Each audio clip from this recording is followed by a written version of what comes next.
Jump right into it, huh? We got some Kiki chords this morning, our weekly Kiki chord league or so. Couple of small changes to the last time we played. I fit in the fourth Eladamri's Call, cutting the Gilded Goose out of the 1-drop slot. I'm trying a Thrun the Last Troll because the blue-white control matchup felt hard last time we played that, and this seems like a decent card to kind of dunk on that matchup. I shuffled the Knight of Autumn and Qasali Pridemage between the main and the sideboard because it seems like traditional burns becoming a touch more popular again, so having more ways to gain life in addition to Charming Prince sounds lovely. So let's go ahead and dive on into a league with this one and see how things go this morning.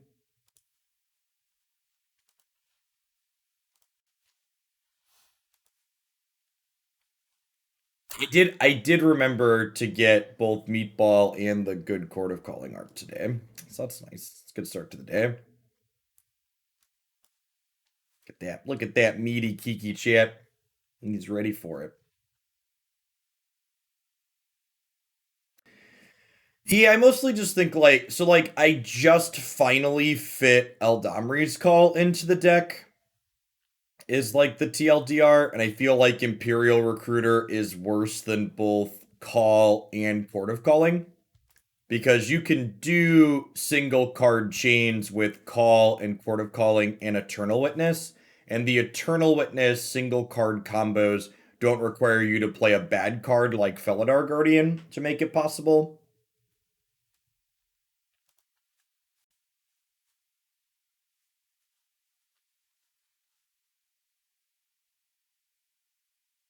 Three mana 1/1s are just pretty mediocre.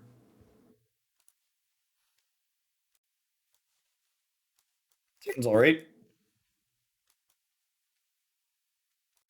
Orphan Guard on the other side, so very likely elementals.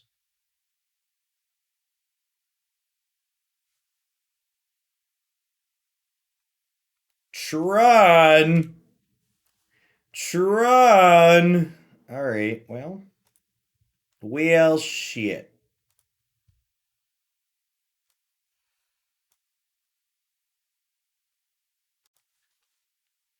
Let's grab Stomping Ground here and name White, huh? Now, more Eternal Witness for the grindy matchups. Nah, I don't think so. I don't think you really need extra grind. The thing that really made the blue-white control matchup hard is the fact that they get to play so many counterspells now between Counterspell, Archmage's Charm, and Thrun. So I think approaching that matchup from the perspective of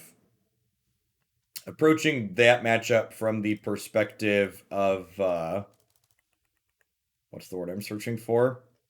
Having an uncounterable threat that kills them very quickly and sharp them take off the table sounds ideal. The shame we weren't on the play this game. We would have been able to Skyclave Apparition this map, but they just go like Tron Peace Karn. We'll just go ahead and concede. That's just how Magic works. Maybe we'll be fortunate and they'll be playing. Oh, they can't be playing Eldrazi Tron because they have this, right? So this guarantees their. I guess this can't. They can't have Wormcoil Engine and stuff too, right? What are they doing with Kira? What kind of Tron deck are they? Are they just like green Tron with a weird threat base? Oh, they're blue Tron. Yes.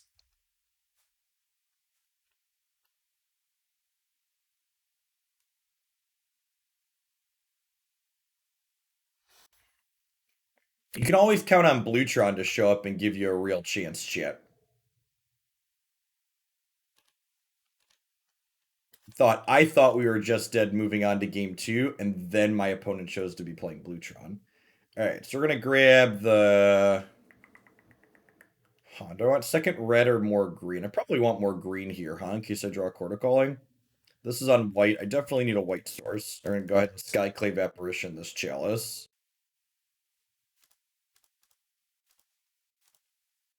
I could potentially have been right to Ephemerate just as a cantrip here to give myself a better chance to hit my land drop. It's part where they cast Ugin. And this is how Blutron tends to work in my experience. Their deck is actually just like unplayable dog shit, but they occasionally do Greentron things. See, like, this is what I was worried about happening before they were Blutron. I was worried they were gonna like Karn us or Ugin us and then we'd lose. But instead, they're doing these things, and like these things are much worse on average when they're playing like counter spells and stuff. But occasionally they like luck into Voltron. Their deck doesn't actually play that many proper pieces of searching for Tron. And when they hit Voltron and just do like normal Tron things that are actually scary, their deck's very good because normal Tron things are good. But for whatever reason, they also put a bunch of, counter spells in their Tron deck. And that part of the blue Tron deck, the part that's different than like the green Tron, is like actually good. Probably want this. Either Skyclave Apparitions or Solitudes. Probably isn't an Omnath matchup. Definitely want the Charmaw and the extra Thruns in case they have a counter spell heavy draw.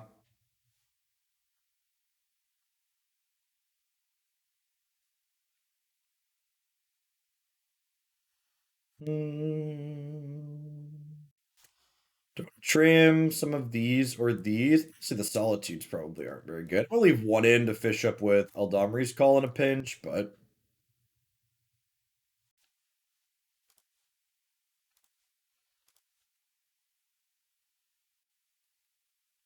maybe they're like blue green Tron because like they have to have white or green mana to be doing this, right?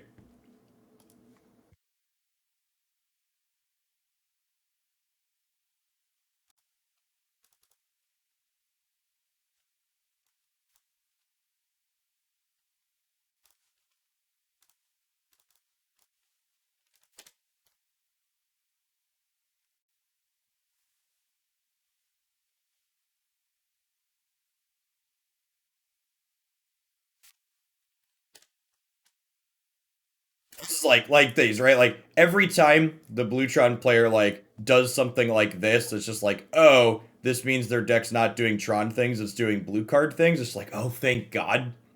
Thank goodness there are these other cards in your deck that aren't good Tron things that are scary. It means I have a chance.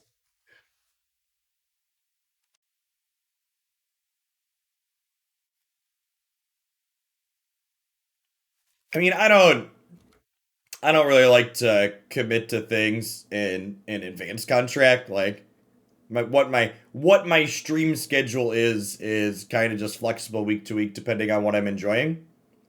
So as long as I am enjoying playing Pokemon Unite, I will be having it as a regular part of my content lineup. Is my TLDR. Oh no! Oh, they're just repealing me. I thought I was gonna get stifled there for a second. Even stifle wouldn't be a big deal. This is also not a big deal. Also fine.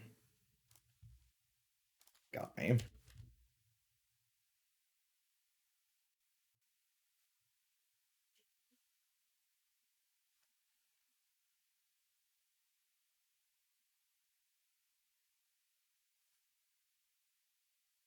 What's going on, Pokemon Nerd? Thanks for the tier 3 and for the 41 months.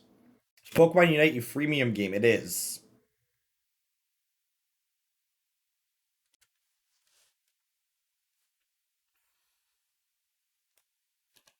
It's a sweet one.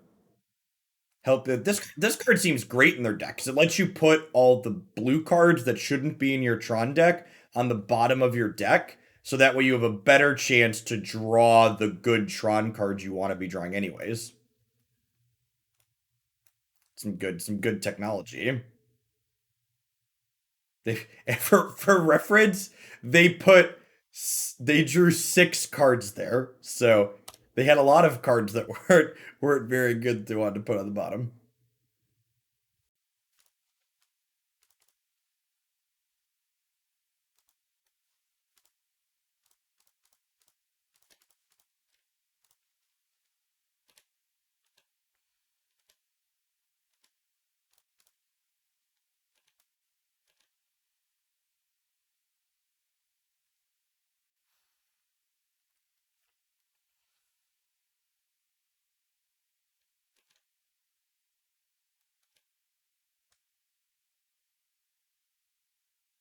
Warning, Kid Martian.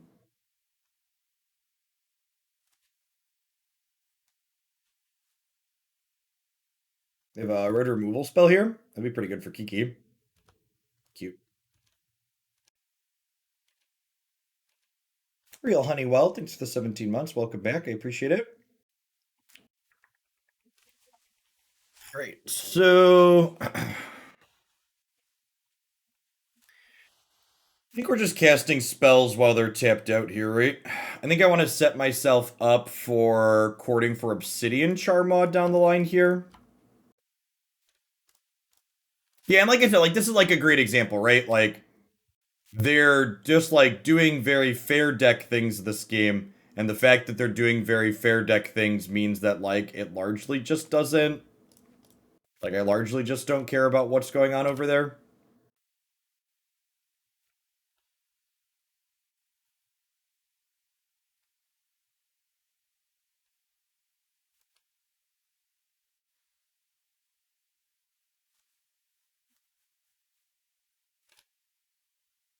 Hmm. Fury's a touch punishing for playing out at sorcery speed, but it's fine.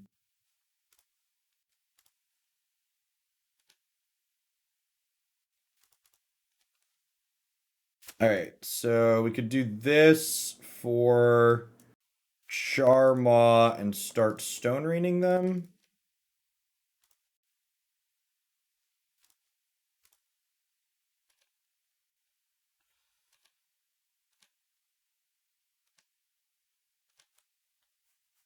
The opponent is playing some kind of blue Tron amalgamation with red cards as well.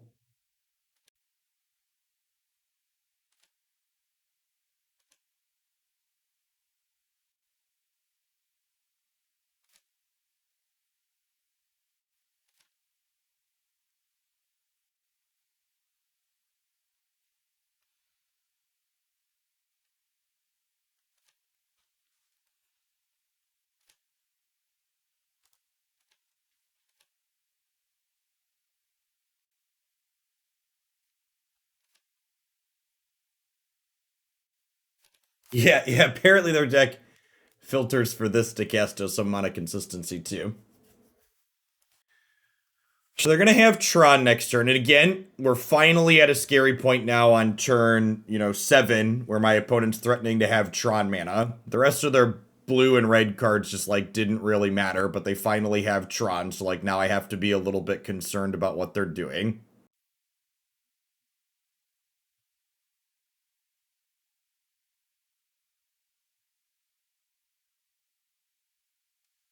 Oh, you know what?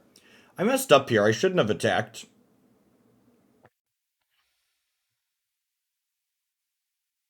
I should have, if I wouldn't have attacked, I could have shocked in this land, and then I could have cast Restoration Angel, and I could have cast Restoration Angel and Chord of Calling, meaning they would have needed 2 counter spells to stop my Obsidian Charmaw from blinking and killing their thing. Yeah, I think we just Charmaw, we just try and blink the Charmaw now.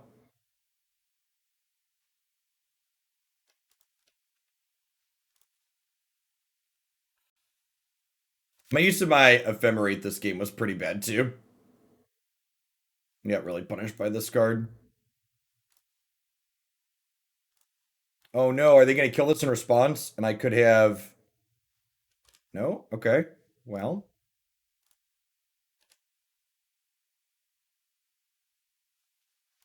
Huh. Well, now I don't really know what they're doing. Why not wait till they search with the map? Because if I want to Chord and Charming Prince this Charmaw, I need to do it now. But I think I'm just waiting. I think I'm just going to pass here. I'm just going to shotgun the Stomping Ground and pass since we killed the land.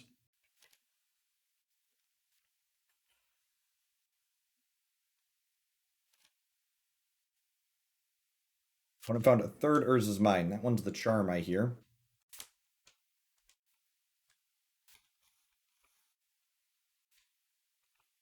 It also seems like they don't have a counterspell.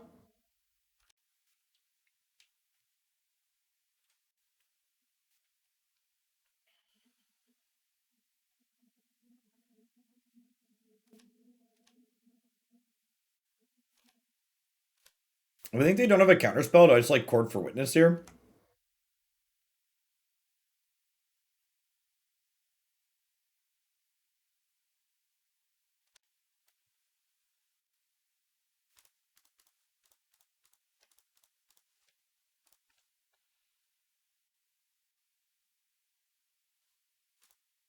All right. Wow. Their hand must have just been nothing, huh? That's wild too, because they what's the word that I'm searching for? They Valakut Awakening 6 cards that game. And just like had a whole lot of nothing. It's pretty fortunate for us.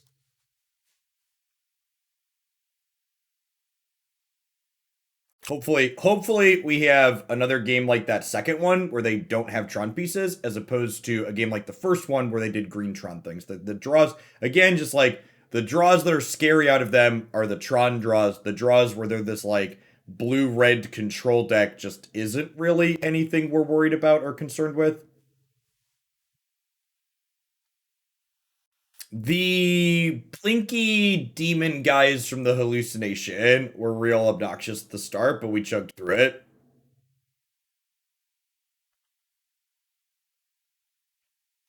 I'm looking forward to starting number 4 since that's a more recent game. Usually games are a little bit more recent. Some of the older games like that can be a bit rough sometimes.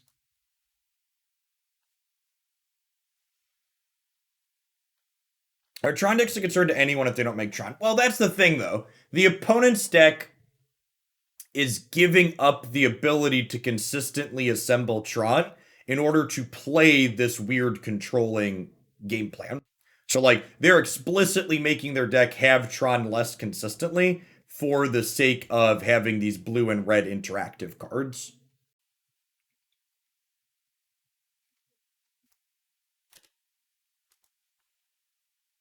So you're right that in general, Tron decks aren't really a concern if they don't have Tron, but the opponent's archetype has made an express choice to not have Tron consistently.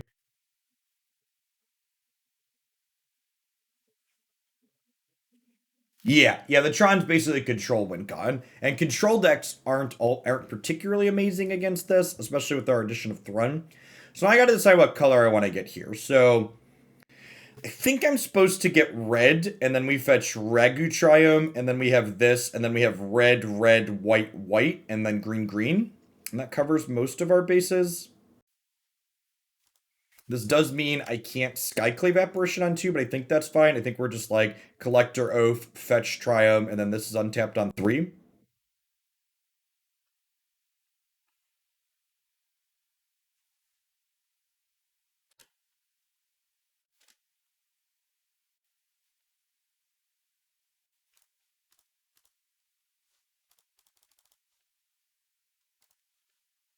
I'm gonna go ahead and fetch now, just in case they're playing weird cards like Shadow of a Doubt. Things like Shadow of a Doubt and Trick Bind are like in the range of Bluetron, so we're just gonna fetch around it.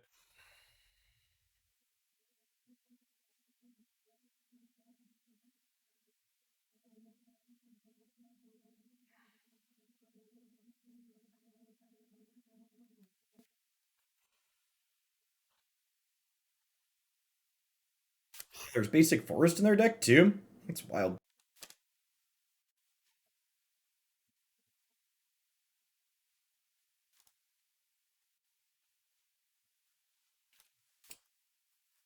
So I can board for 2. I can Skyclave Apparition. I like chords for 2 really do anything.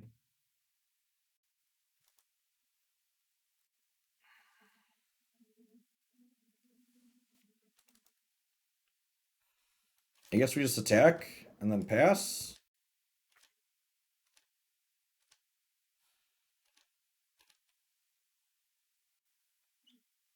Probably just call at the end of their turn for a Charmaw. Yeah, I think so, Virgil.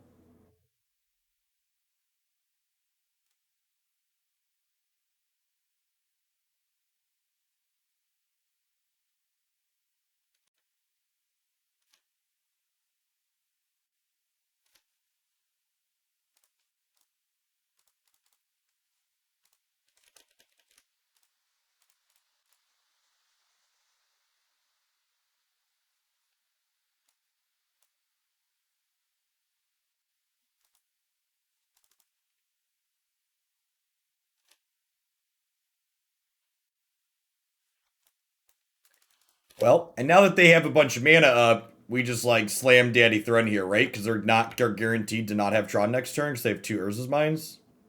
Oh.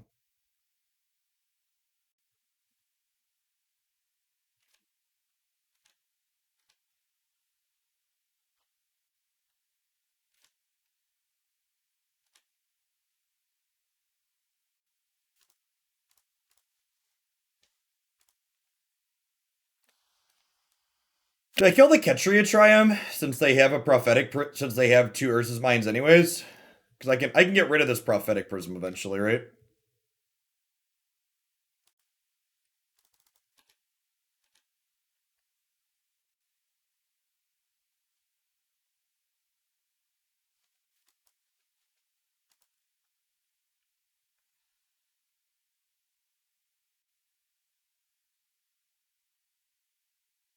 Okay.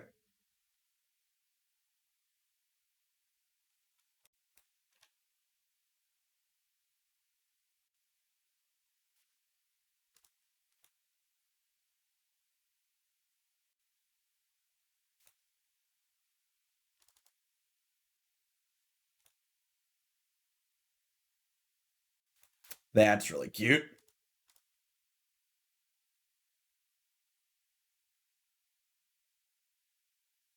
It's a real shame we don't have an Ephemerate. Just completely savage them here. Um, you know they're green, right?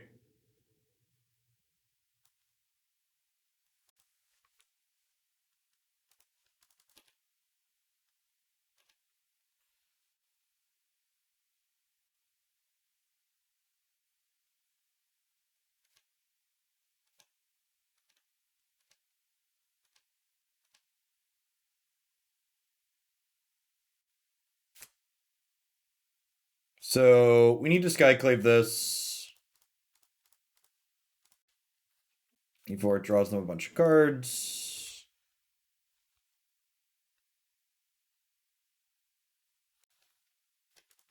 Draw Noodle here. We have the mana. If they go third Tron piece Ugin, we're in trouble, but if they just keep doing fair to things instead of Tron things, we're in a decent spot.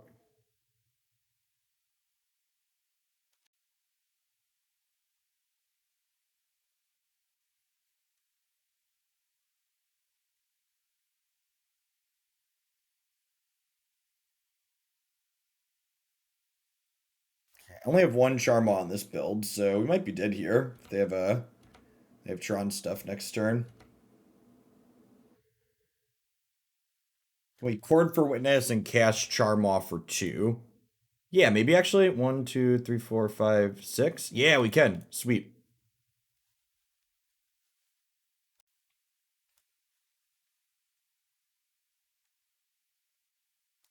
Yeah, that's guess.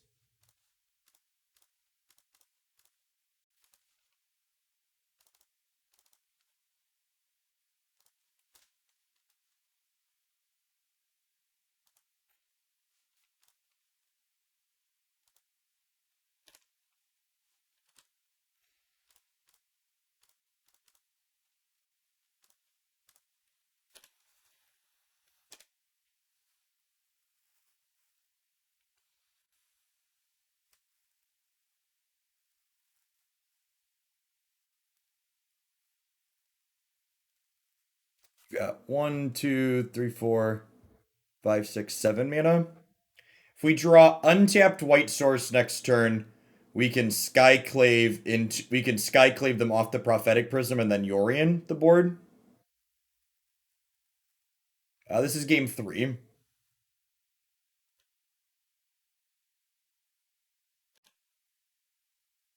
gonna fetch another red card and Fury me again. That might be what's happening. Yeah, I think that's exactly what's happening.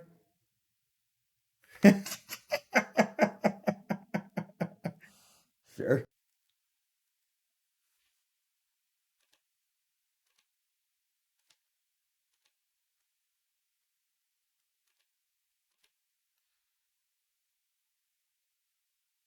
Okay, so I'm gonna go ahead and cast Skyclave Apparition. Get rid of this. I'm gonna cast Night of Autumn. Kill their Prophetic Prism. Just to mess up their colors a little bit because they don't currently have red mana and we know they have red cards. And then we're gonna attack Karn the Great Creator down. Mycosynthatis is not legal in this format.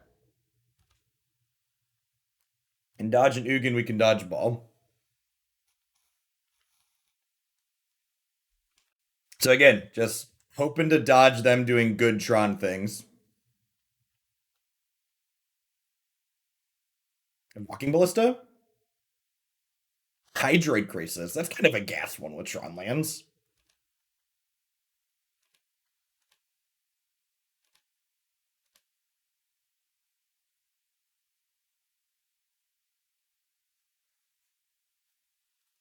Okay, so we're gonna go ahead and noodle here.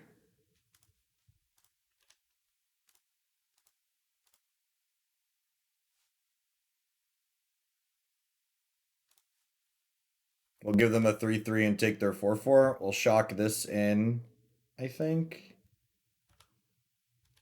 So I think the play here is we have all this come back. We'll do this, do this. We'll have this gain 4. We'll have this pick up Chord of Calling. And then I'm going to chord for Restoration Angel and blink the Yorion here.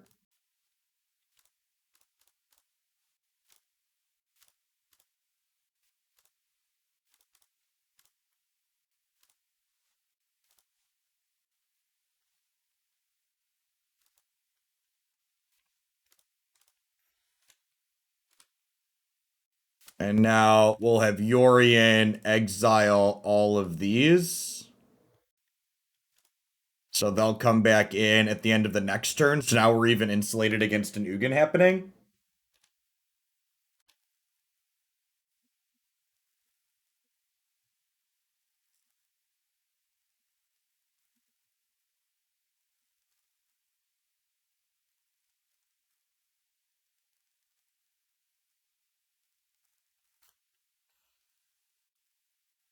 Yeah, I've had a few people asking the last week, like, Jeff, is it worth it to play 80 cards for Yorion? And the answer is decidedly yes. Yes, yes, definitely. Welcome to the circus of value. And then, like, at end of turn here, these are going to come back. We'll pick up Chord of Calling. We'll go get Kiki-Jiki. We'll kill them next turn. And like I said, like, this match here was basically textbook how playing against Bluetron has basically always felt. Game 1, they did a green Tron impersonation where they just like naturally had Tron on 4 without any searching, and they cast Ugin and we died and we couldn't win the game. And then in these post-board games, they were just like this fair deck that had all these colorless lands in it and just like didn't do anything because their deck wasn't powerful enough when it didn't assemble Tron.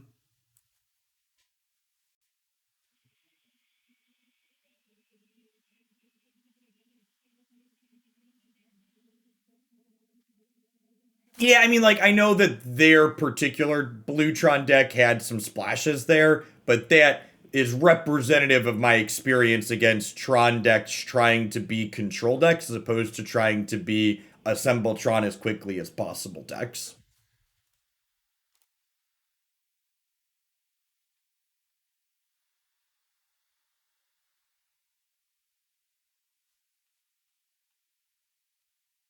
Gray Bear, thank you for the 18 months. I appreciate the year and a half. Welcome back. Thanks for the support.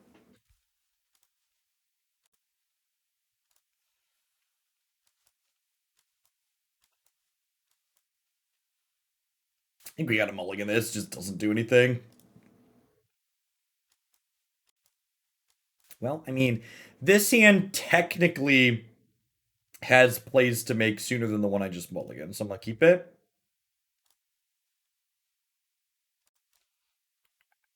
Yeah, we'll bottom that.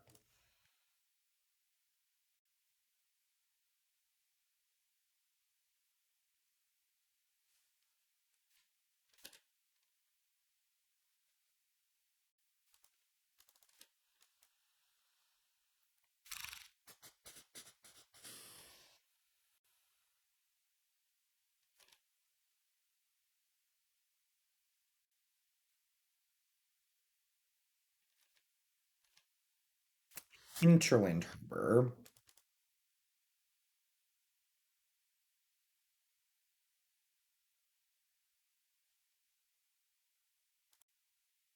We did draw a bear here.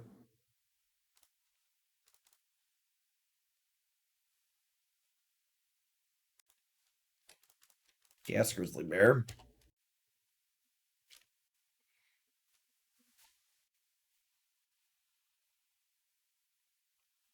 I'm gonna give folks the best piece of advice you can get about Magic spoiler season, because I've seen a lot of comments in a lot of different places about people being annoyed that we're in perpetual spoiler season. Stop caring. If you think there's too many products to keep up with, figure out which products you don't care about, and then just don't care about them. It's probably a Wilderness Reclamation deck. I think the Castle of Antris implies. I think it was Aspiring Spike was playing a little bit of Wilderness Rec.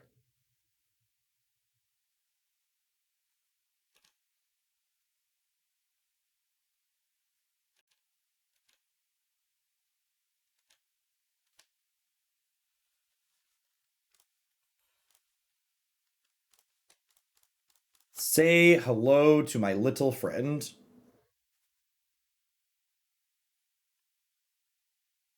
I would like to say, from a flavor perspective, we should point out what a flavor failure Thrun the Last Troll is, because he's named Thrun the Last Troll. But when did Mirrodin Besiege release? Anybody know? Penumbra, thank you for the 16 months. Welcome back. But I'm confident there were Twitch accounts created after 2011, 2010. Yeah, most Twitch accounts are younger than Thrun, so obviously he was not the last troll. Just one of a long line.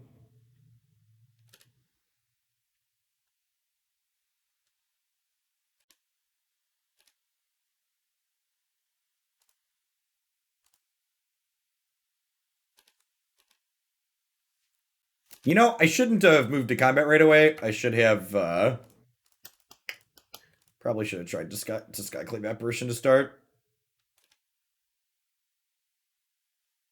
This resolving. I'm actually just gonna go land pass here. When did Justin TV transition to Twitch? That time, actually. End step factor fiction I lose.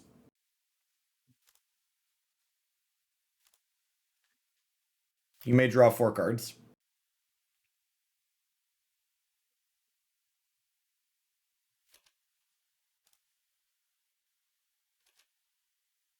They have endless lands with Ren and 6 anyways, so it's like whatever.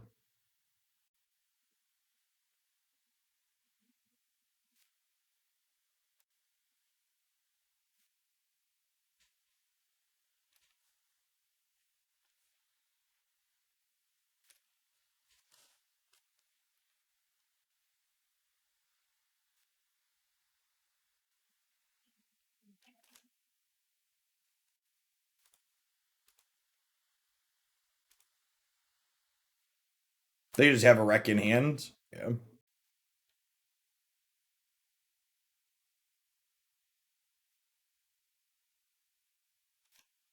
I mean, to be fair, I think there's a good chance we're dead.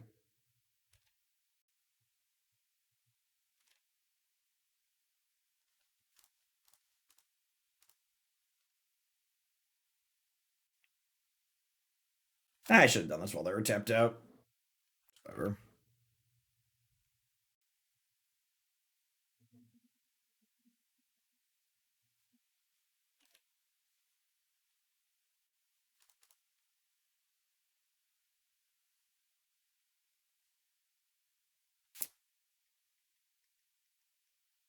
I need 3rd white. I do need 3rd red sometimes.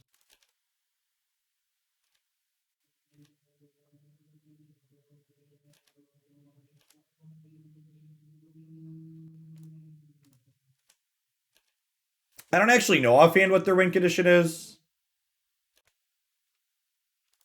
If I'm being honest.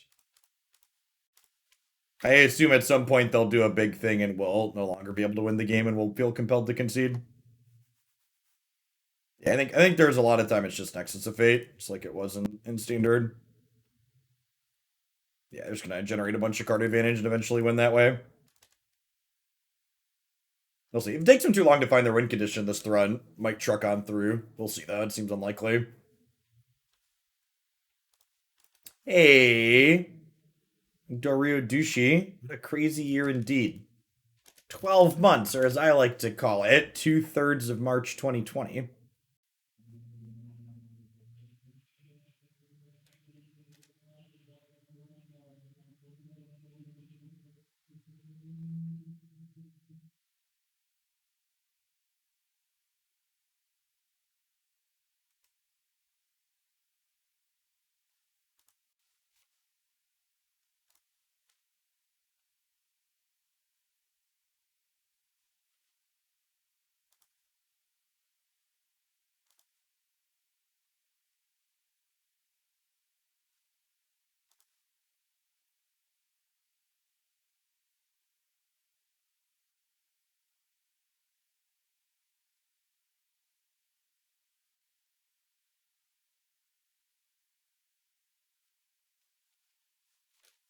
You know what? Let's crank up. I'm going to crank up the noise suppression on the RTX voice because I have some people doing work in my backyard over the next couple of days, so we'll try and have that hammer it a little bit more. Attempt to cast this. I assume it won't resolve, and then we'll attack with the Thrun. Look at that, it happened. Nice. Putting in a bigger cornfield. We are putting in a paver block. They are tearing out our decade-old wooden deck and putting in a paver block patio.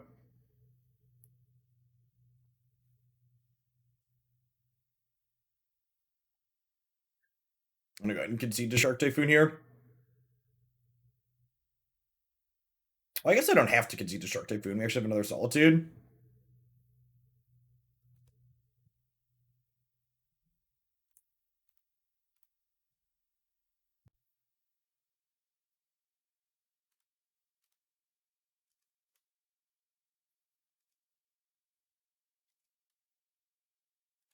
I probably have more where that came from, though. I would wager. They have 7 cards in hand at the moment, so I imagine we're done here.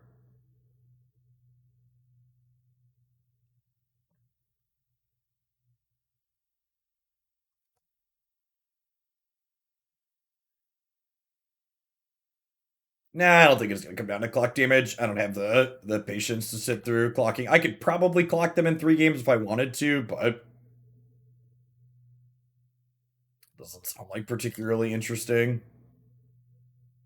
This deck seems like the Jeskai control of this format coming from Historic.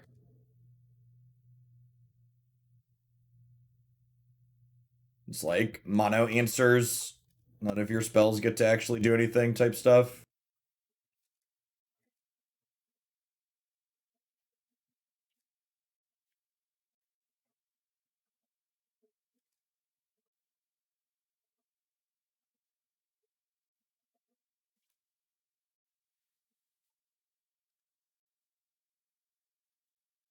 Morning Sparkles.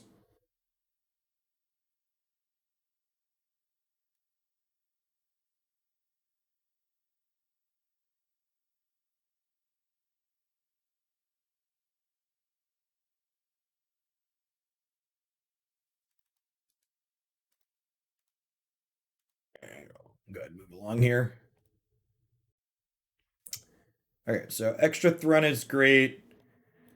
Time Raveler and Qasali Pridemage is great. Collector Ouphe is bad. Eidolon might actually be okay. I'm not Shrim. Endurance doesn't seem particularly exciting.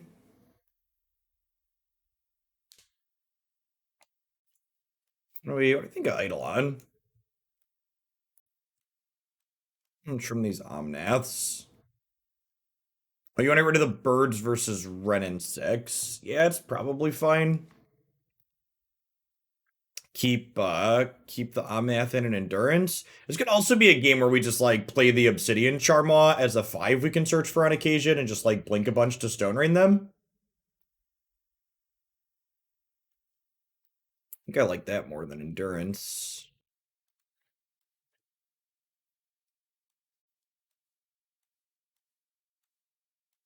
What do you think of this? Think I'm into it?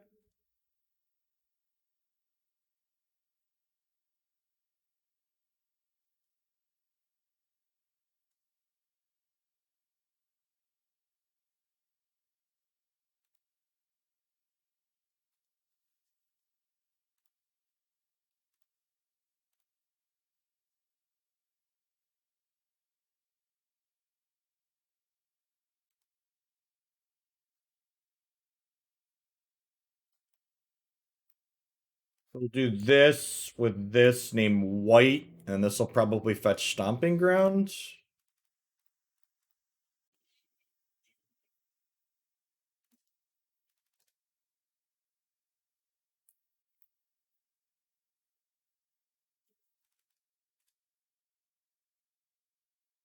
Nice. Temple Garden, sweet. Okay. I was going to say if we don't draw a land, we could just witness back the fetch as well. But I think because we drew the land, we'll chill for now in case we draw running lands, and then we could witness back a spell.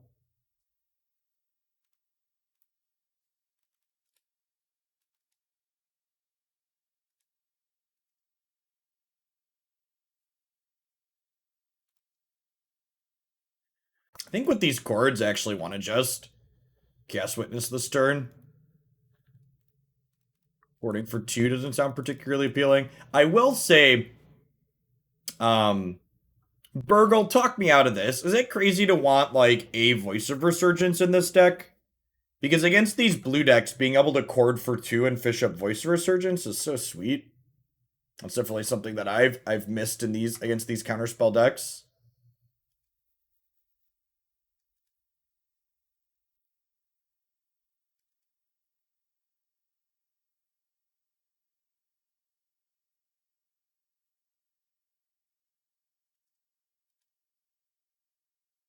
Nifty. Thank you for the 25 months. Welcome back. So I have 1, 2, 3, 4, 5, 6. This will be 7. So I'm going to play the land that I'm going to pass here. And if they end step Factor Fiction, we can court for 4.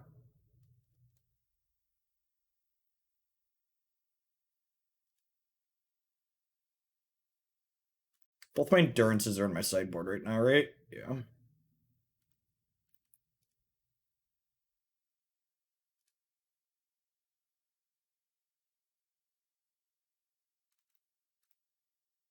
I'm gonna chord for what? Chord for 4 here.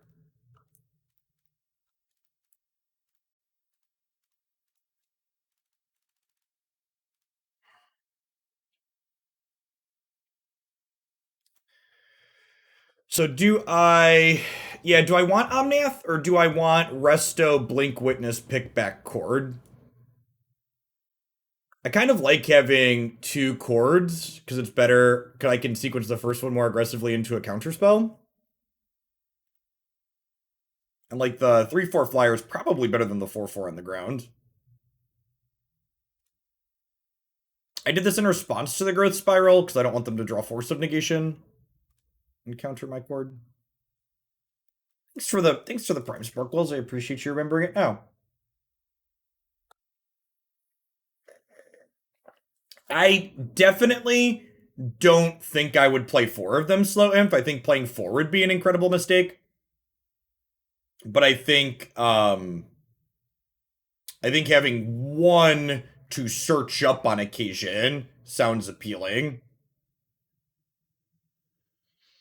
Because I feel like there's instances where I could like slip in a chord for 2 against a counterspell deck and like be happy to have chorded for 2 for it. Hard cast Shark Typhoon. So I just assume they're on Force of Negation here, right? Because they know I have Chord of Calling.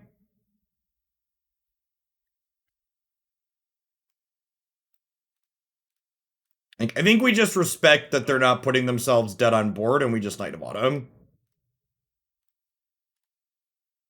Well, they know I have Chord.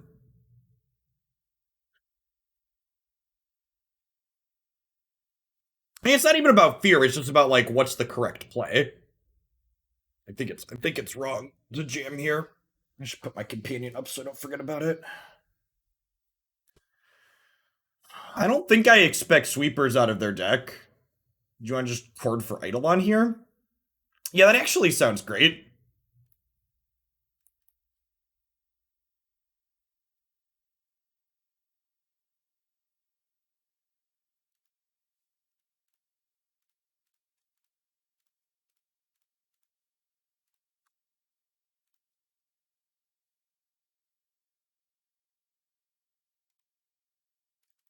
Do they know I have Kiki in my deck? Maybe. I mean, I would assume they know. Maybe I'm assuming too much of my opponent, but I don't think it's unreasonable. So 23 months, Sardnox, welcome back.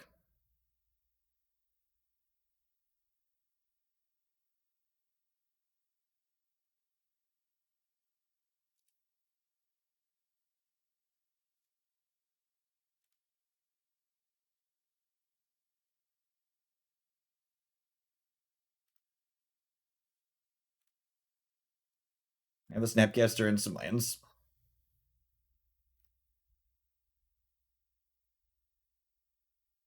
You want to do snaps versus lands? Nah, I think I'd rather just like not have them have both.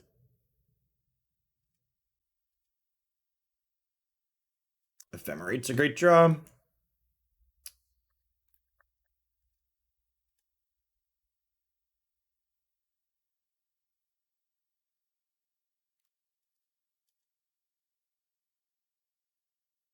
It's a scotch awkward with Eidolon because it does take up my spell for the turn when it rebounds, if I rebound it.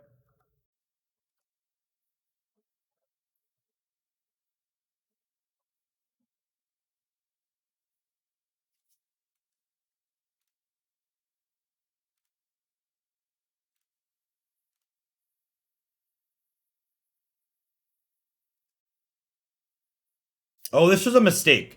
I should have courted for Kiki and then Kiki'd Resto. Is what I should have done.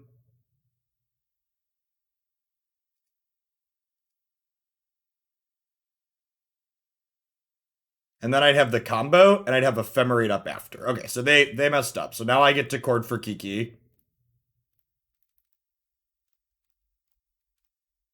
And this is why Eidolon is so good in these matchups. Because they played his cantrip, and now I get my thing. And then, yeah, I'm going to Kiki Eternal and just pick back up Chord. And then when we go to combo, if they go to kill Kiki, we'll Chord for second Resto and they're dead. So I messed up my sequence there. I shouldn't have Ephemerated. I should have Chorded for Kiki and picked it up. But then they cast a spell and blinked, so I got to punish them. So I made a mistake, but then they made a mistake back and we won.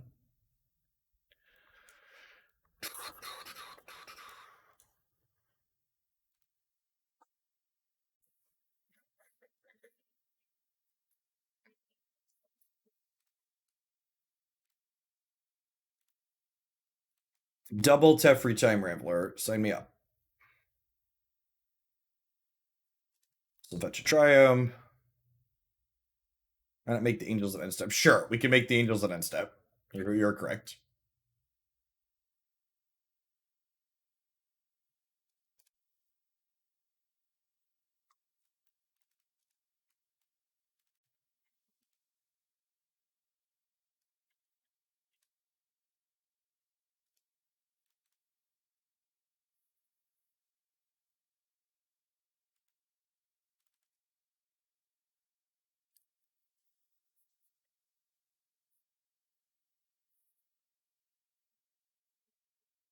The overlay appears to be broken because this is currently game 3. So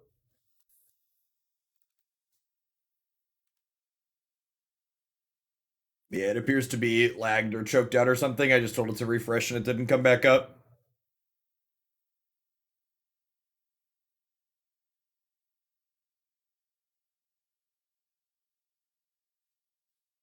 I'm gonna fetch a Stomping Ground here. I'm gonna play this Charming Prince out. And I'm fetching here because if I scry 2, I want to be able to. I want to be not shuffling right after.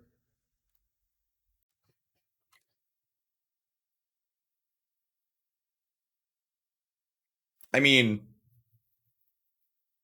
honestly, those are both kind of great. I probably don't want Arid Mesa, actually. I'm going to keep the Seasoned Pyromancer for sure, though. Kraken Null, thank you for the 28 months. Welcome back. Good morning, good morning. He's dead, Jim. You've murdered him. Hey, well, I know what my next 3 plays are.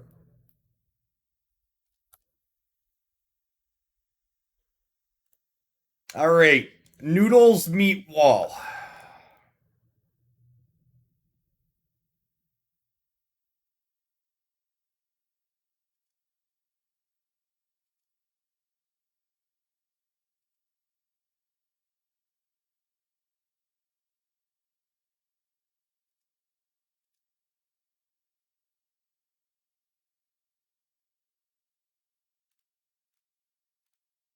Joke's on you, opponent. I was down taking this Teferi anyways.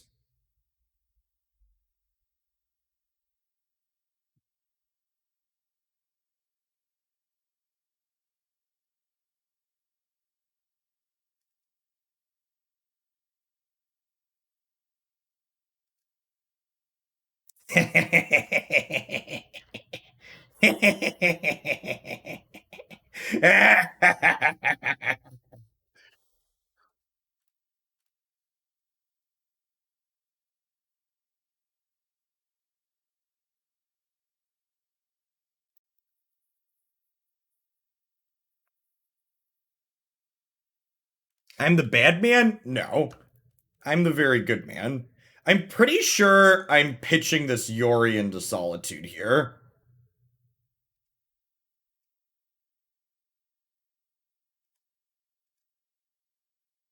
I just get to wait to do what I'm doing because they don't get spells. You would pitch Tef with 2 backups? No. Teferi is the single most important card in this matchup. If I have Teferi in play, my opponent cannot win the game. There is no reason to not keep all of the Teferis. Also, Teferi literally just cantrips in a pinch.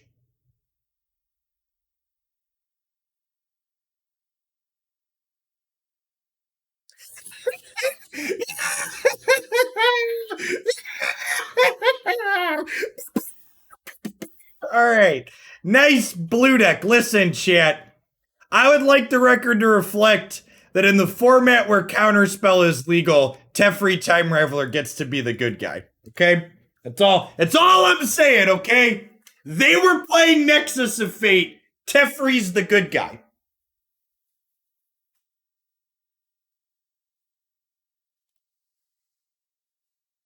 Teferi is not the baddest man here. He was not taking infinite turns. Press X to doubt.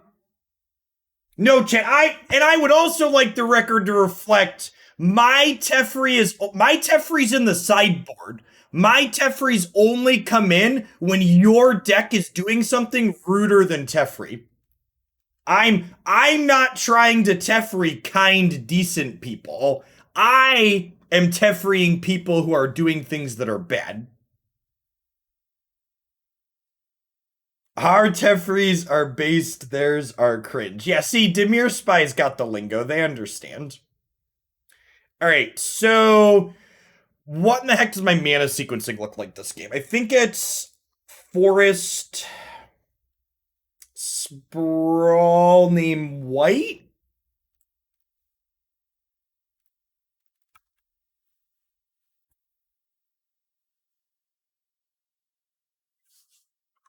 Oh god, our second Tron opponent? Yikes. Yikes.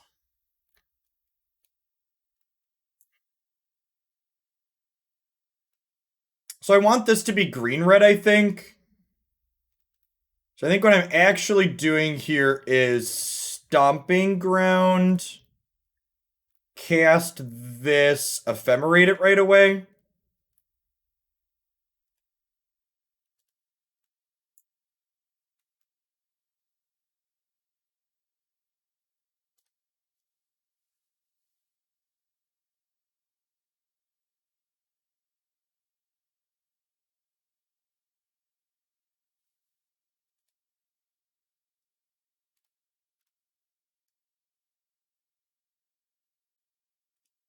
Well, they could be. Usually Eldrazi Tron doesn't play this card, right? Alright, Solitude's pretty good. So now I gotta decide, do I want to save the Omnath to pitch to Solitude so I can resto it? I think the answer is no. I think I'm just like breeding pool cast Omnath.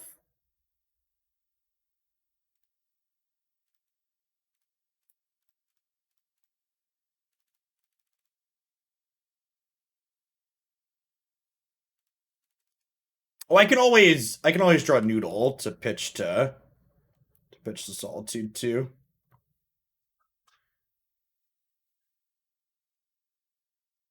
I believe Dismember means Eldrazi Tron, right? I guess Greentron's kind of. Oh wait, so now we end step resto, and then I'll have 1, 2, 3, 4, 5, 6, 7. Then I play an 8th land next turn, and we Kiki them.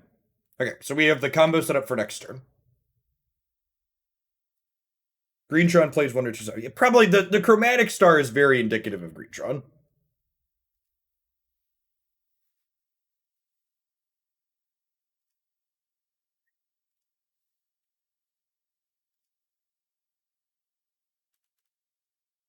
Fetch a red source here, just in case we draw the Kiki.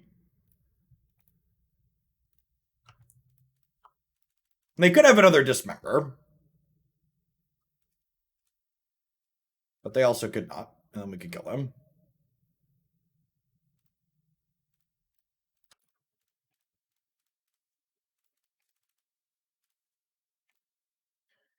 One freaky Kiki, please.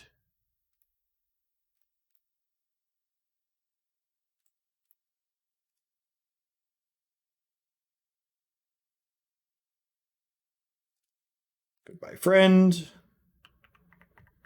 Pridemage in, Charmaw in, Thrun out, Endurance out.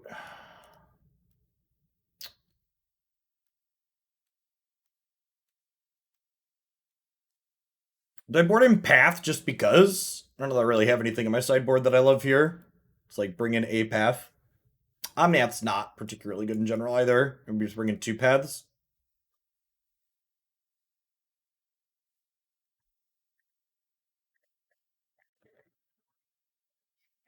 Morning Caker. Yeah, there's a little bit of a delay sometimes. Hey, look, the overlay's working again.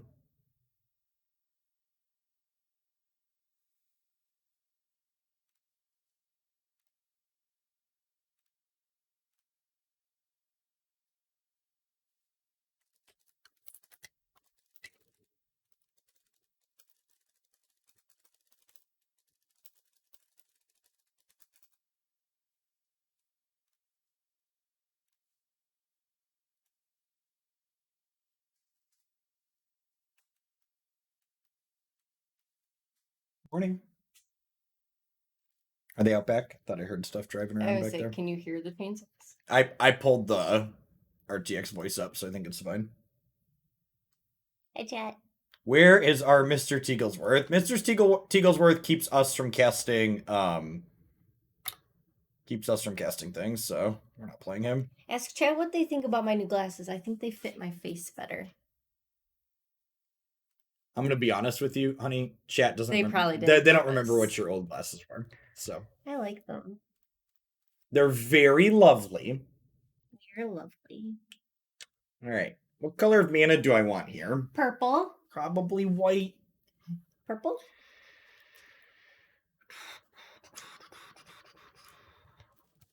And this can fetch red green. And we have white, white, red, red, green, green. My body is ready to get an Aditron and die.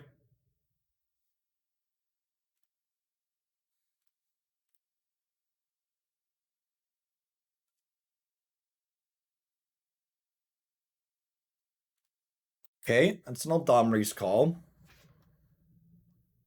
Ooh, pink balloon tokens.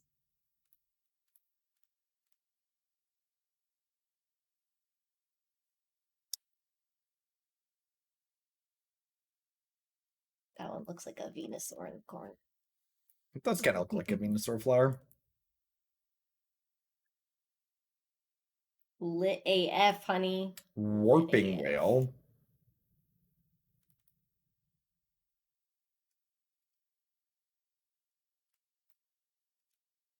Okay. What are we getting?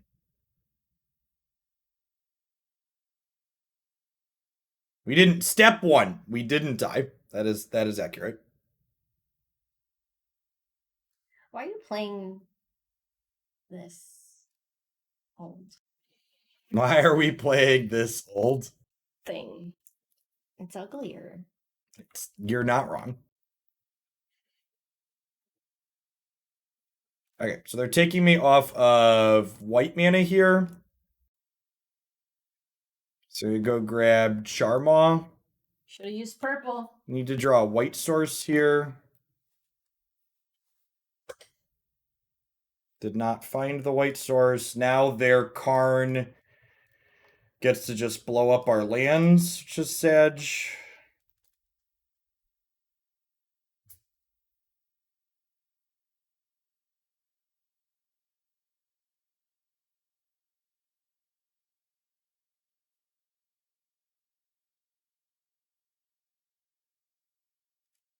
So they make this an artifact, and then Karn pluses to kill it, because this card's templating is atrocious.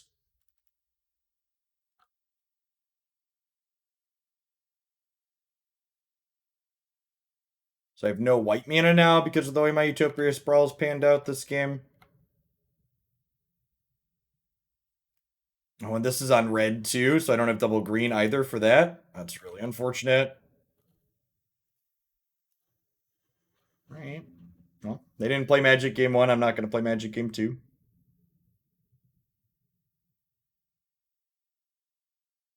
How did our land die? So Karn's +1 says until end of turn, one target non-creature artifact becomes a creature with power and toughness equal to its mana value, which when paired with liquid metal coating makes something an artifact. So this makes my land an artifact, and it has mana value of 0. So when Karn pluses on it, it becomes a 0/0 creature and dies.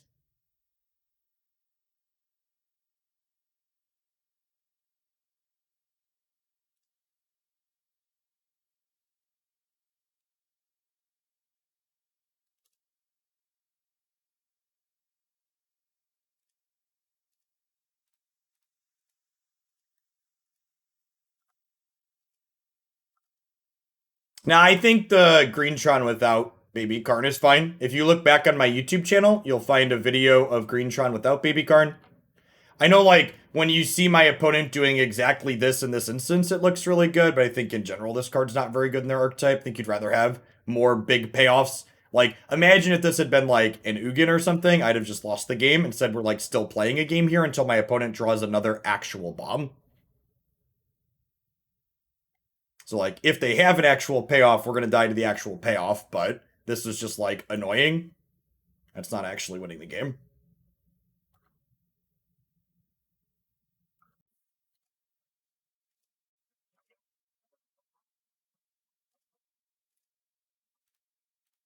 And the only reason this was even got to be this good to begin with was because my mana draw was awkward because I drew my one basic mountain. Had this basic mountain been a fetch land, we would have destroyed this, and their deck they really wouldn't have done anything here.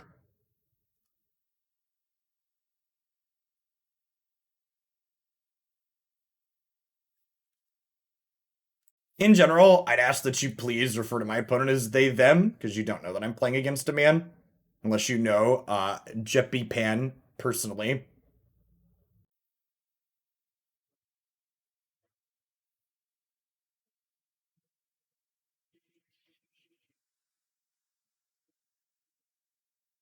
Cool. And they found a payoff, so we can concede down. Hopefully our mana will be a little bit better this game. Drawing the basic really feels bad, man.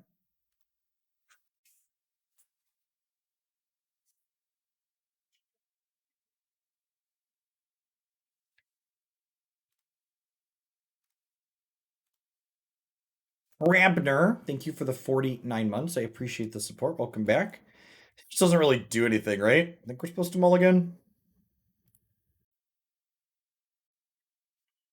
Ugh. Razorverge Thicket not being a forest.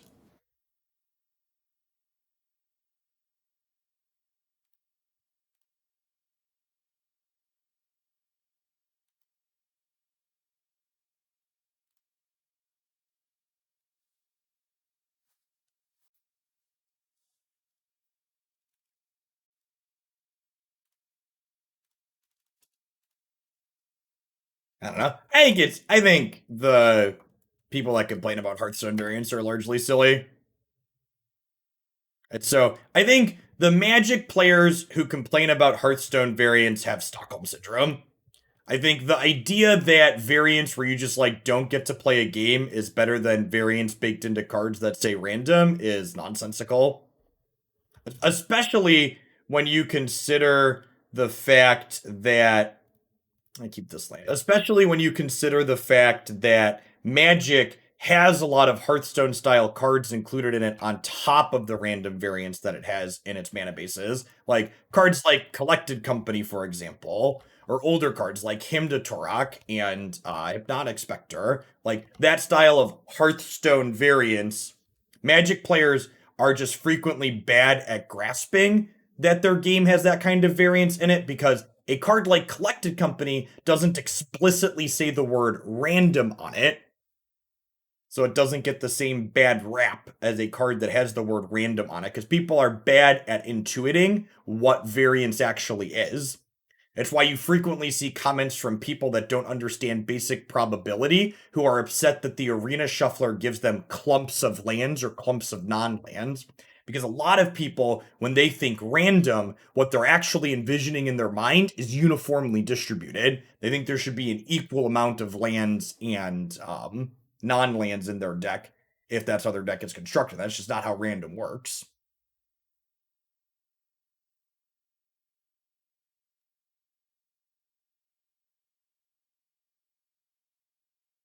Please play a 4-mana card and not a scary card.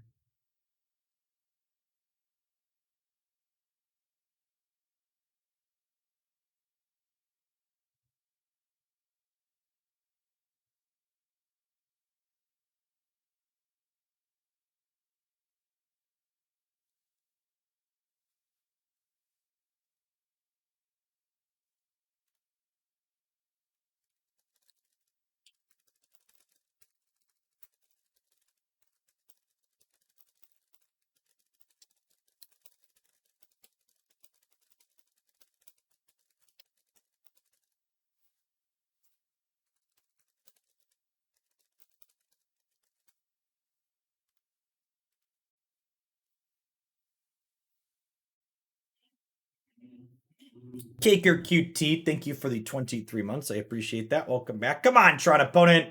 If you have a big bomb, slam it so I can concede and move on with my league, please.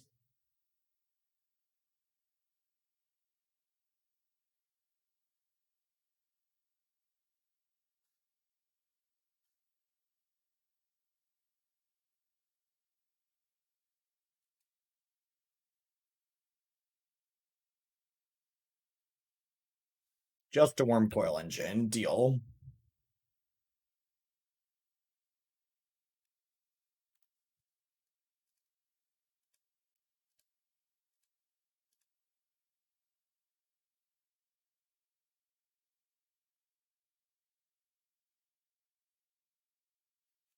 Chord for 2, but that doesn't really fetch anything useful. I guess if they like play an artifact, we could chord. Chord for 2 potentially. Okay, so we'll resto here in response.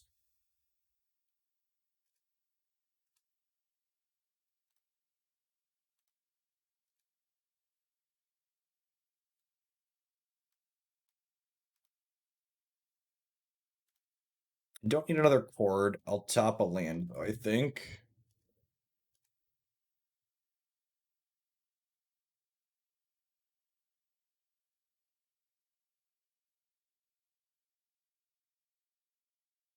Now the question is, do they have a dismember to kill this Restoration Angel? Or can I kill this this Karn Liberated?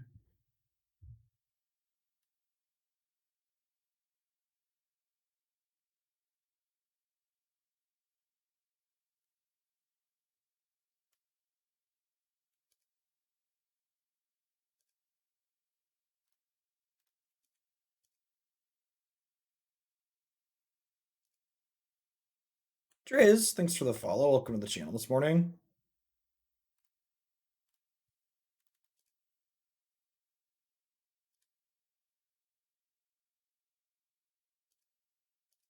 Cycled Wilt. That seems like a pretty good drawn board card. Like when they don't have an artifact or enchantment, you just get to do that and cycle it. Alright, we can dodge Ulamog and Ugin, we can dodge a ball.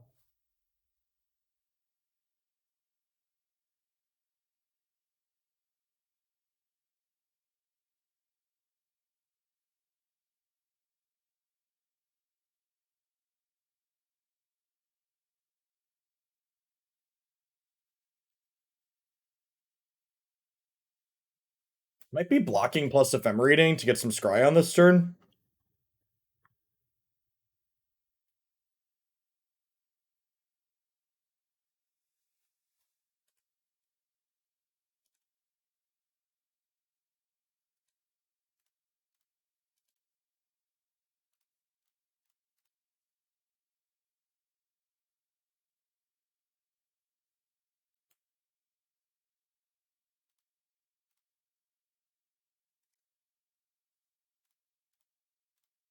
Neither of those seem particularly useful.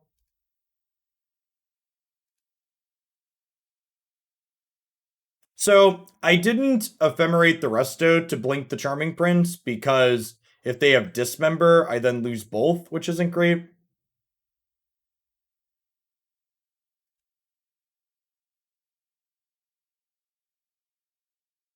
I also don't think courting for... I guess courting for 2 would have been good here. Oh, for fuck's sake. Okay, we're dead now. Well, that'll do big. Yeah.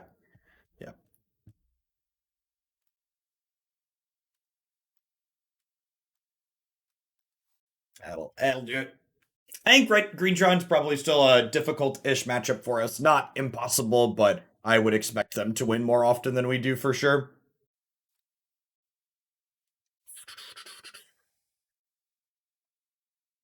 I actually think Greentron's kind of an underplayed deck in this format at the moment. Its one really hard matchup was the blue-red prowess deck, and that deck's largely been pushed out in the leagues at least. Like, it's not, at the very least, it's not popular. I don't know that it's necessarily bad in the format, but I can't remember the last time I played against it.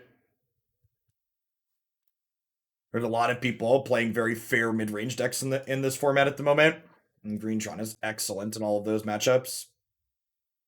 Some rough mulligans on our mana here these last couple of games. Utopia Sprawls without green lands.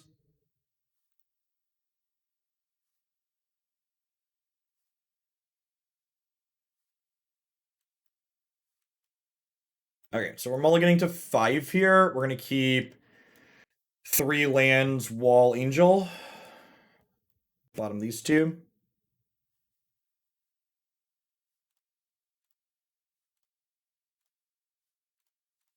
Opponent went to 6. Sundering Titan is a common sideboard piece in Greentron. Why is that relevant?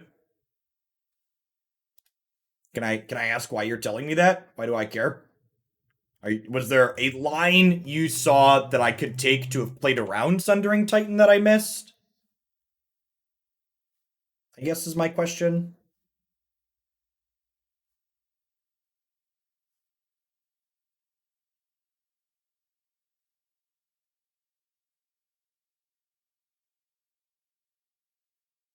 Oh, if you're not talking to me to BT Dubs, there's threads and there's responses in Twitch chat. So if you're responding to a comment from someone else, you can tag them.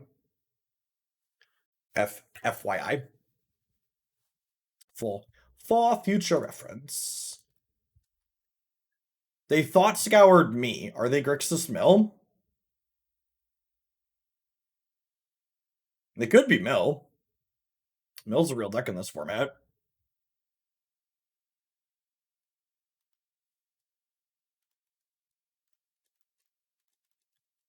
I'm trying to draw this Chord of Calling they put in the bin for us. They could also be a control deck with Drown. That's true.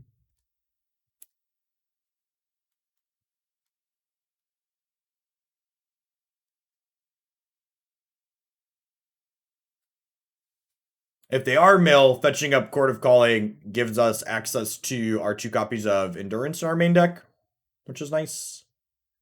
Very nice. Very nice.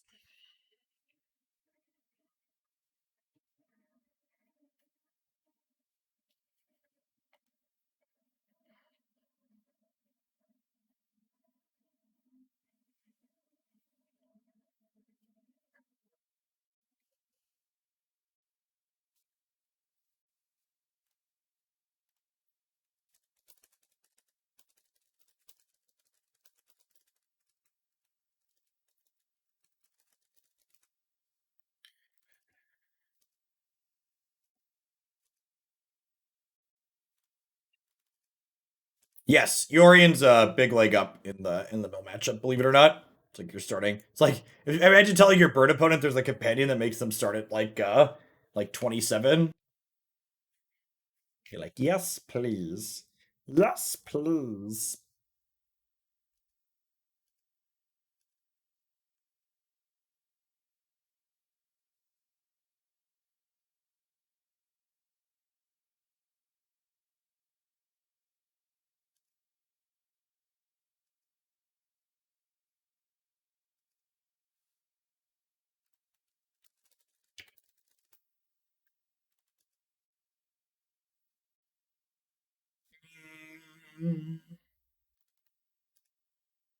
Start by attacking, see what they do.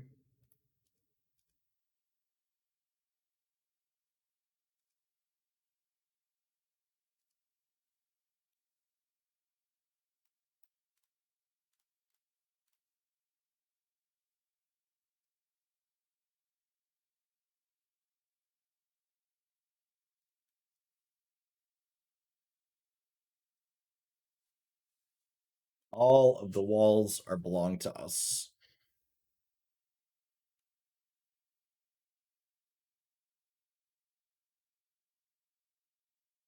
Hmm.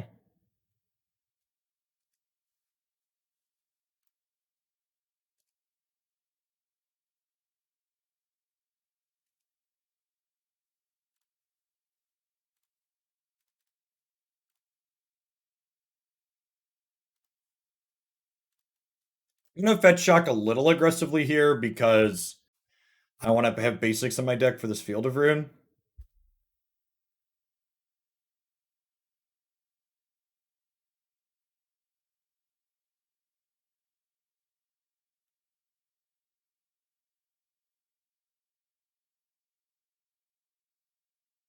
Real shame we didn't have an Ephemerate there to punish the removal spell.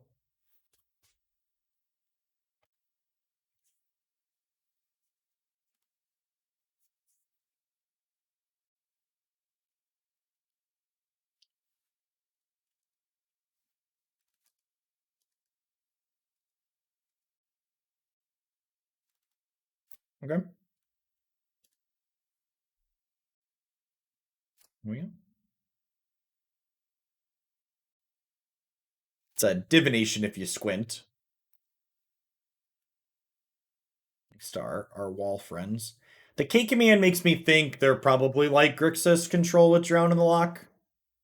Man, this has been like a banger league for Thrun, huh?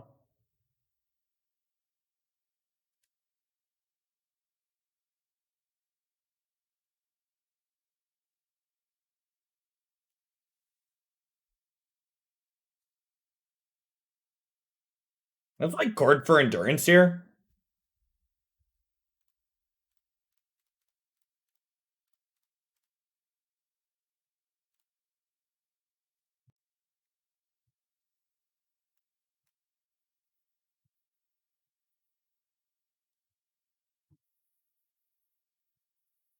This doesn't get drowned. There's only 5 cards in my bin. And if they cast actual factual counterspell, they don't get to cast the Thought Scour anymore.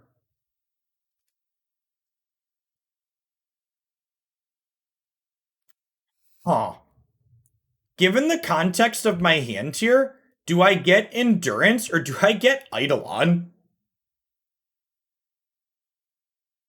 Is it crazy to just get Eidolon here? I have 3 flashcards? Kinda into Eidolon. This cuts the Snapcaster Mage off too, because they've already cast a spell for the turn. Eidolon knows what you did last summer, chat. It knows what you've done previously this turn. No more spells for you.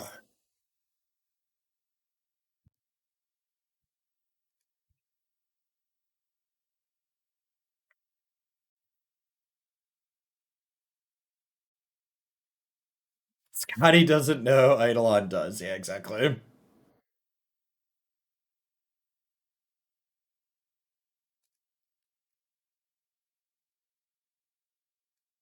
Our opponent is a true individual of culture.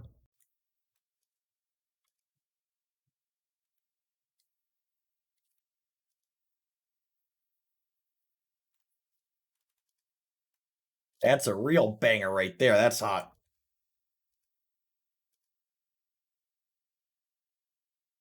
It makes me regret getting the Eidolon a little bit here. I was not expecting a Nicol Bolas Ravager.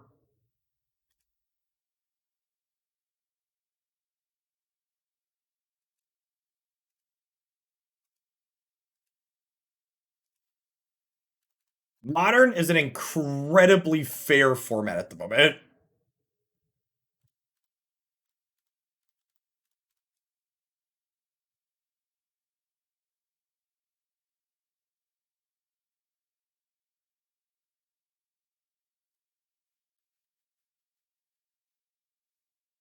Yep, they are just drawn in the lock control.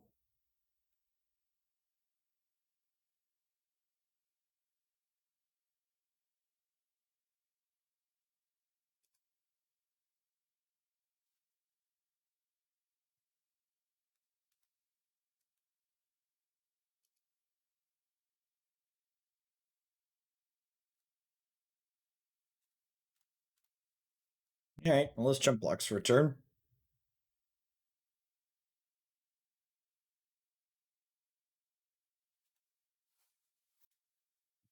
Yeah, taking Eidolon over Endurance might actually lose us this game here because of the sequencing restraints. I wasn't expecting a big sorcery speed threat of them. Expecting them to be more Planeswalker controlling.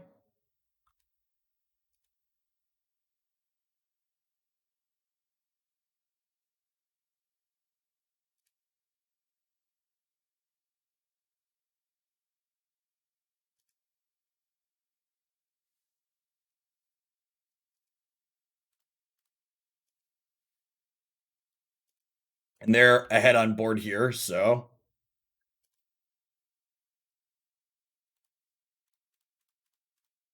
I have to just keep making plays and hoping that they work out.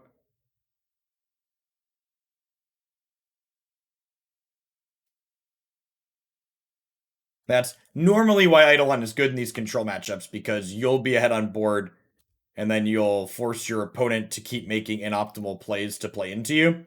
But we tapped out for this, and then they had this as a big bomb on their turn, which put us in the position we're trying to put them into. So we are dead to one more counterspell here. We're dead to a lightning bolt. We're dead to a K command. If we're not strictly dead to K command, I can wait to crack this fetch.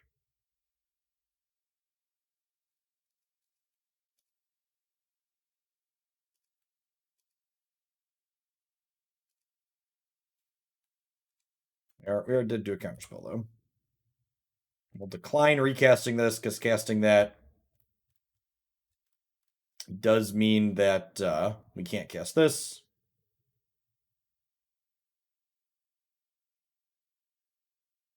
The boycott. Why are people boycotting Pokemon Go? I don't have enough room in my life to keep track of what people are doing and why.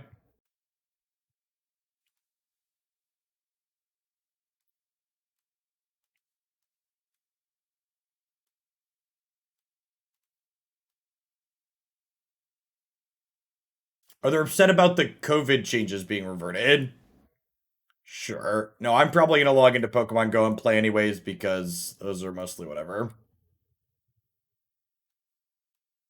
I'm gonna cut this since we see that they have some big bombs.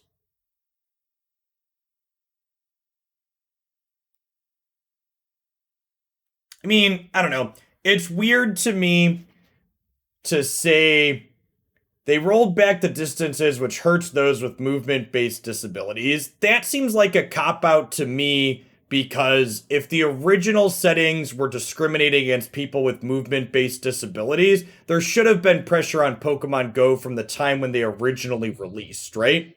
Like, I think you should make the argument in general like Pokemon Go is in general biased against people with movement based disabilities. It's a game that literally depends on you being able to move around, right? Like you really can't fully participate in Pokemon Go if you can't travel kilometers daily, generally speaking. Like the game requires you to be moving.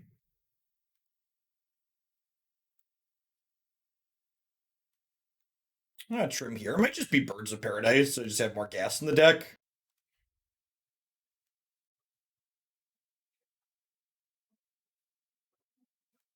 The Sanctifier good?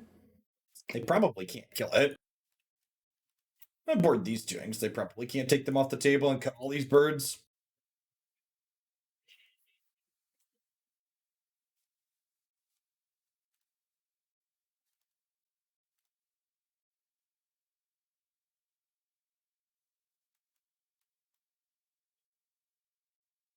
You don't have to move, your phone does. I mean,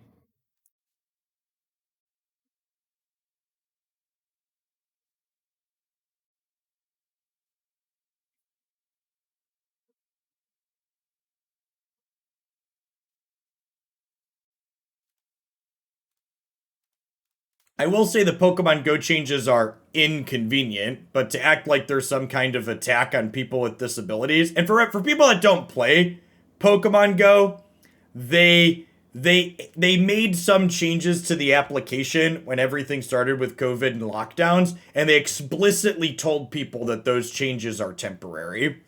And I think we're going to be temporary. And I think that there's definitely a good faith position you can talk about from COVID's not over and rolling them back early while Delta cases are surging in places. I think that's a fine position to be taking, but these changes hurt people with disabilities is not a good take. Well, I didn't intend to name green with that, and I don't quite know what happened there. I think it lagged when I clicked there. I clicked on green to spend the green mana. Oh, weird. I wanted to name white with that. I guess we'll be fetching white now.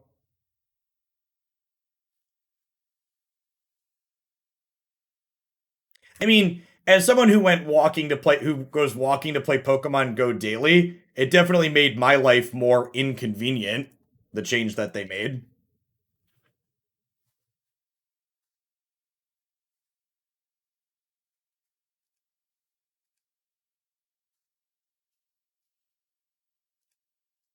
They were very transparent from the start that they were temporary modifiers, just for the record.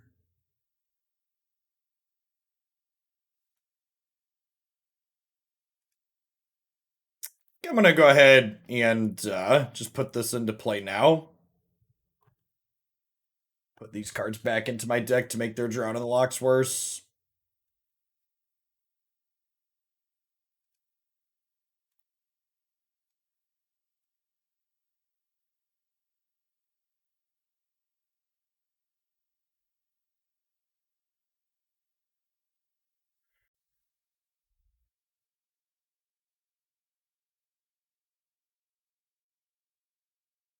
Our hand's pretty bad here. This is a good example of why we boarded out Birds of Paradise.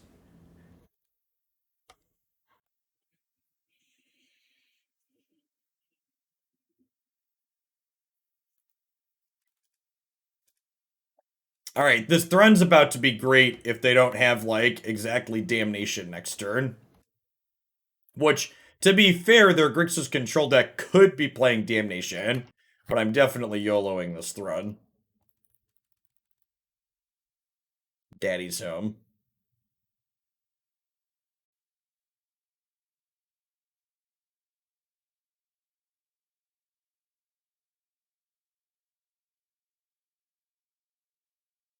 Yeah!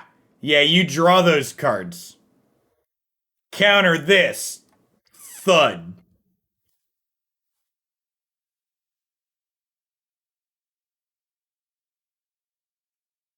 All right, Thrun, you win me this game, and you've got a permanent slot in the deck. Don't get Damnation, Thrun. I believe in you.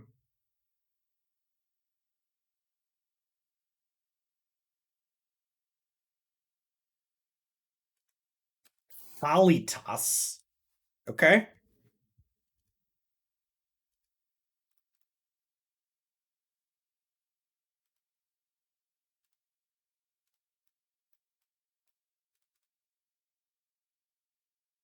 Cletus is here, chat. What are spells? Baby, don't hurt me. Don't hurt me no more. Whoa, whoa, whoa. Hey, hey, hey. Shout outs to the companion command for reminding me that I have a spell. I appreciate you, companion command, and those of you activating it.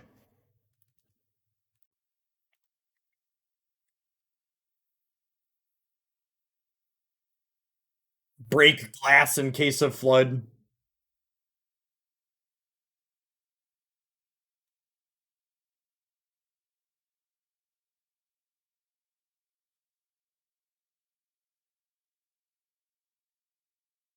I don't know that I'd call that a Twitch chat advantage so much as I'd call it a leveling out the fact that Magic Online is trash tier software.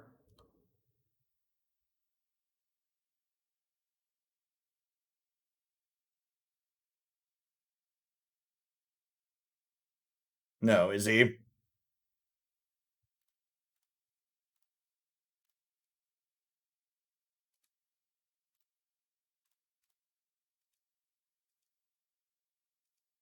Goodbye, friend.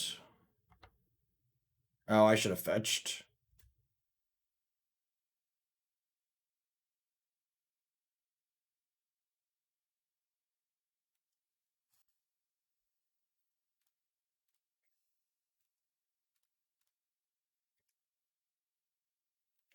Eldamri's Call.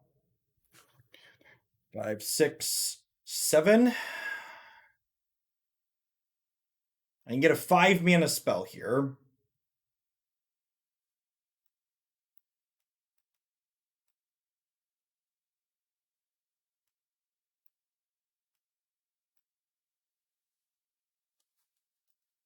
Is it Omnath? It could be Omnath.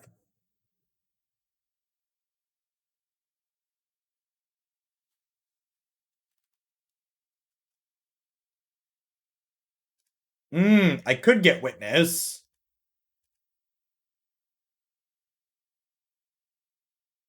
I like the idea of Witness.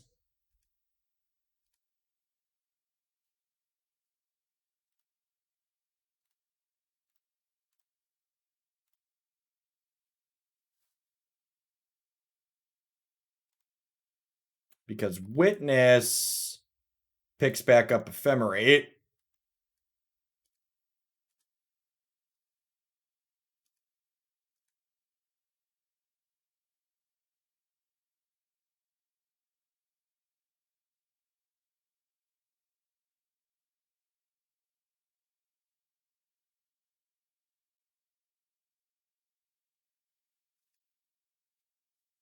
I've got 6 cards in hand.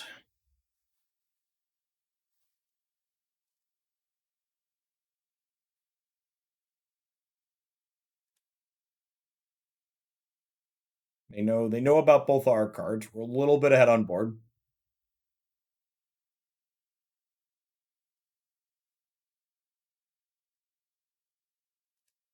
Yeah, I'm going to 12. Do they have Damnation?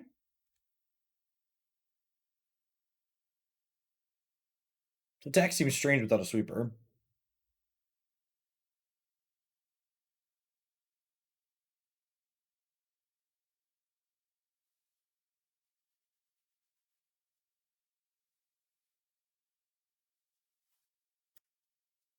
That's fine.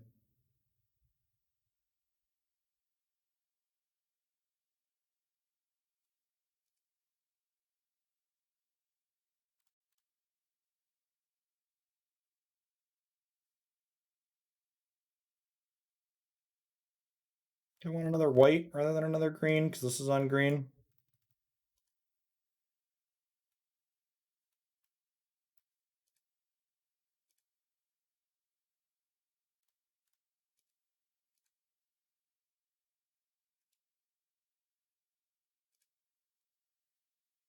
Okay, so let's assume they have a counter spell. What's my best play?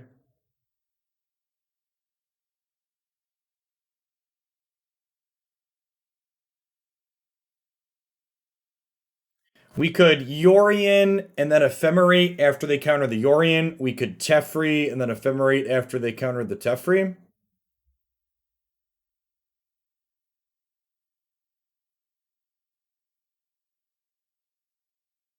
I could also lead Ephemerate to try and get them to do something, and then play Teferi or Yorion as a follow-up after. That loses me the Eternal Witness, though. But if I have Teferi in play, does it matter that I've lost the Eternal Witness? Probably not.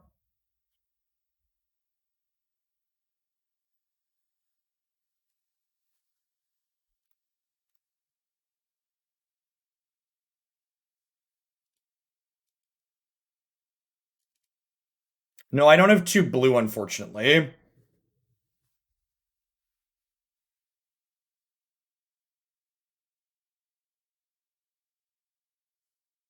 I'm 11. I'm gonna lead on the Yorion. They're pretty obligated to stop this.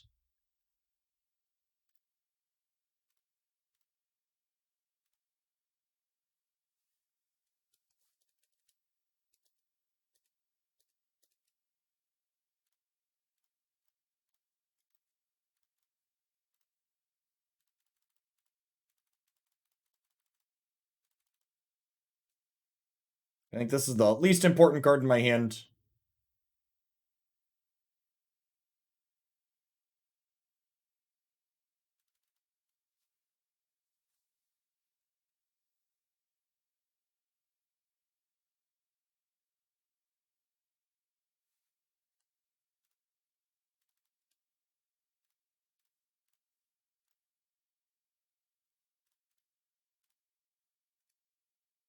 It might even be right to pick the Endurance up here, honestly, since it has Flash.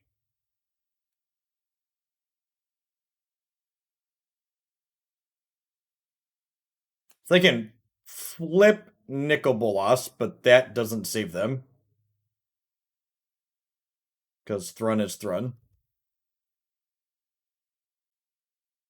Watch it get Blightninged.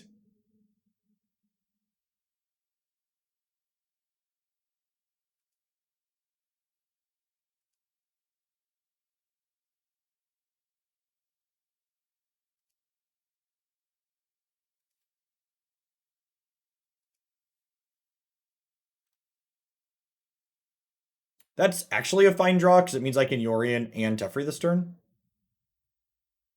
Although I'm probably needing to regenerate this once they should block.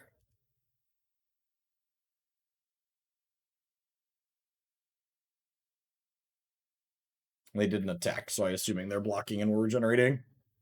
Regenerate, for the Magic Zoomers in the audience, means that if this would die, it instead becomes tapped and removed from combat.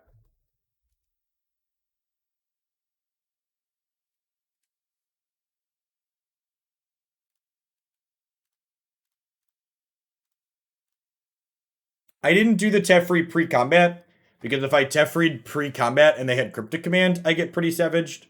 They'd counter my spell and then tap my thing.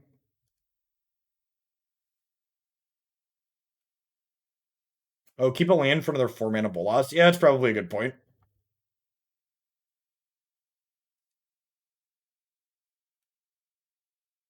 I'm gonna lose Noodle now, because I played my land. Holding land also has value in the event that I drew Omnath.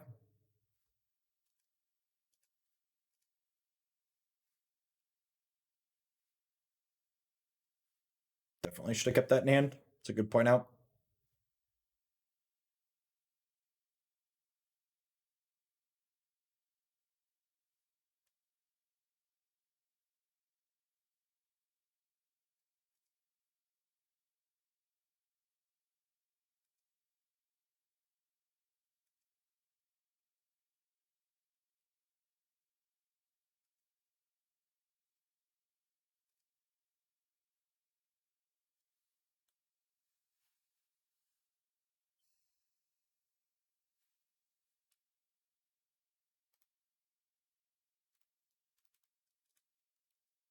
Okay.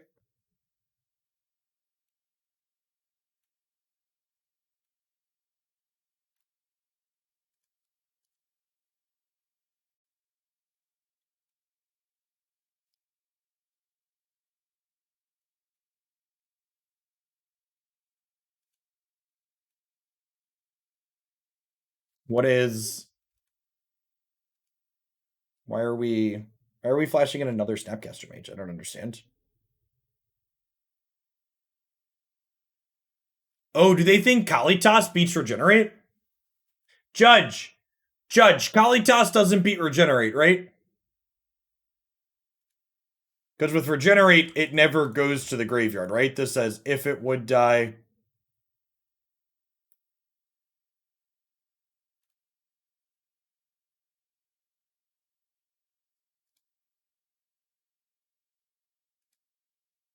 Okay, good.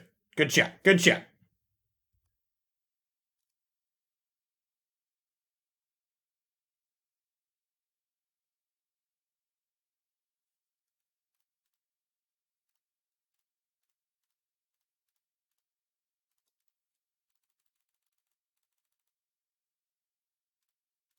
No, I knew how it worked. I was just doubting myself.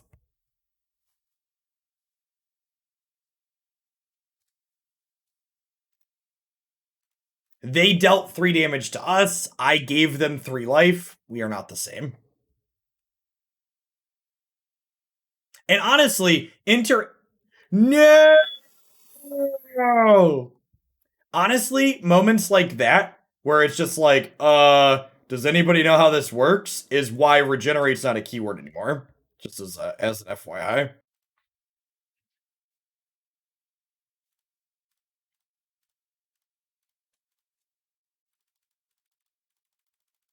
Alright. Oh my god, I messed up. Fuck. I could have drawn with Teferi and then blinked him. Yeah, it's a pretty big mistake. Sequencing, chat, sequencing. I'm gonna lose this game because I didn't draw an extra card. I'm gonna deserve it.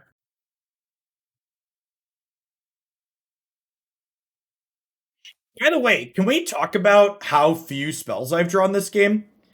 So Eladamri's Call drew us a witness. And then, so this was like 1 spell. And then I've had 2, 3, 4, 5. I've had 6 spells. I've fetched 3 times. I've had like 6 spells and like 18 cards this game. Wait, they targeted Damnation instead of Dreadbore? Deal.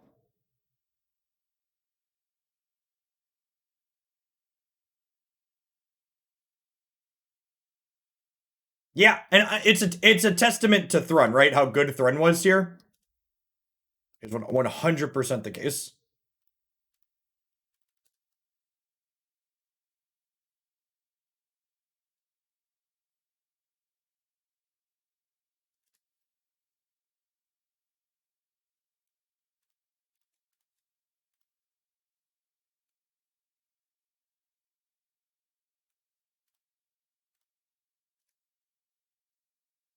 Yes, please. Yeah,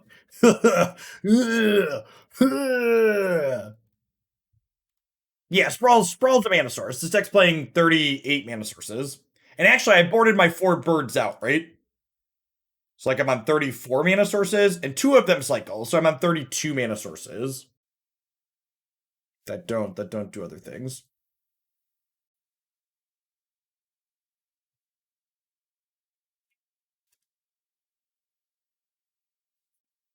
Okay. You considered putting more spells on top of your deck. You know, that seems like a really strong line. I'm gonna take it under advisement for the future.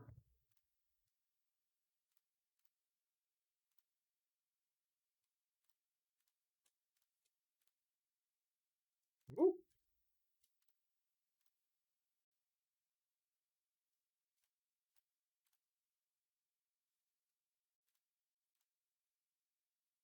I actually don't have more white. Awkward.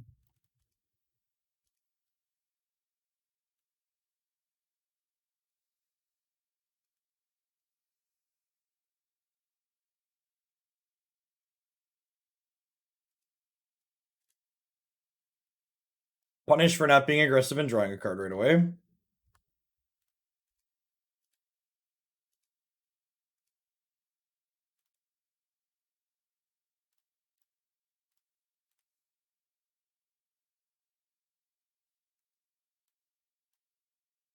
Good thing I packed my backup Thrun, chat, when they kill the first one.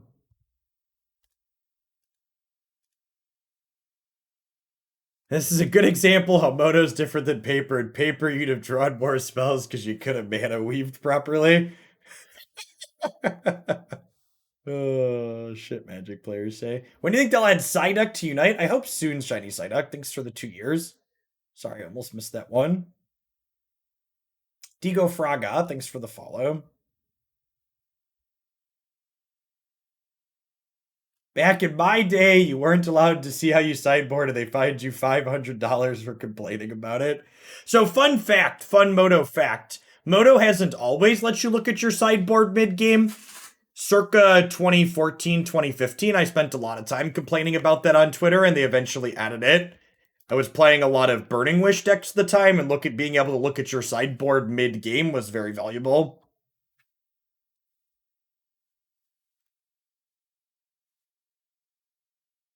All right, like, pour one out for my boy Thrun.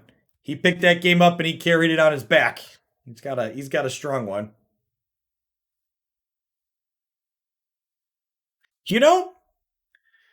Do I want Obsidian Charmaw as just a 5 mana 4/4 flyer destroy a land? It trades with their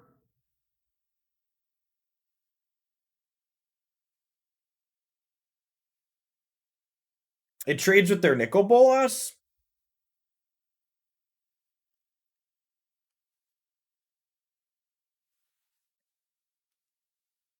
Yeah.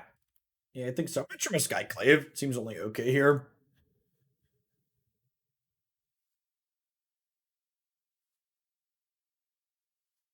For those of you that are waiting for Zoomer Magic, this is only the 4th match of this league, so the Zoomer Magic will be starting a little bit late this morning. I apologize for the inconvenience.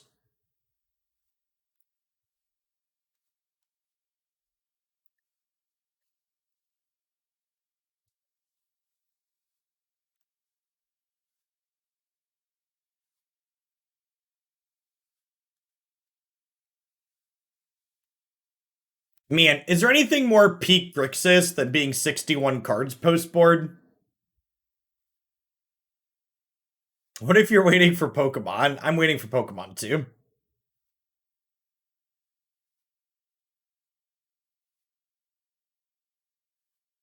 Historic Horizons goes live today. No, goes live a week from today.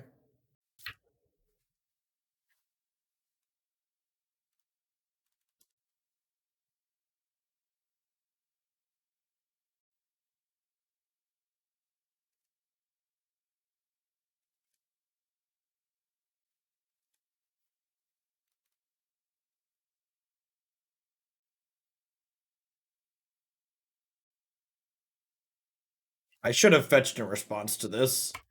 They milled my try. I might have been big sad there.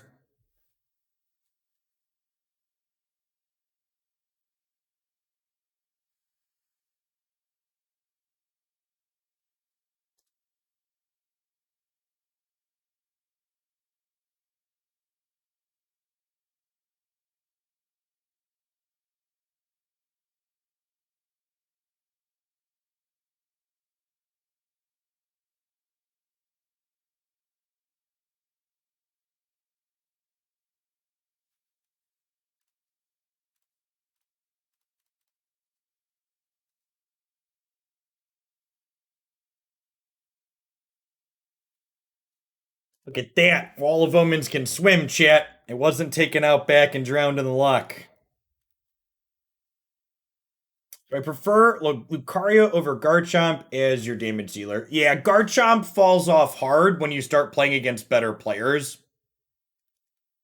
It's probably still fine when you're solo queuing with randoms because people are less organized. But like when you get to like expert, veteran, and above, and you're playing 5-stacks, good 5-stacks pressure your food, and then you're just left with a Gibble that can't do anything for a very long time.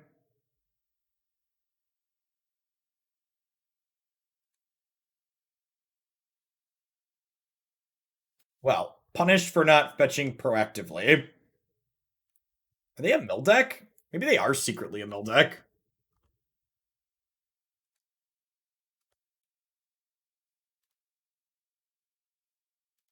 Am I drawing Yorion or am I ephemerating something here? I think I'm drawing Noodle. Because there could be a chance that we want to... I know I have to discard the hand size here now, but... these fetches aren't doing anything for a bit anyways.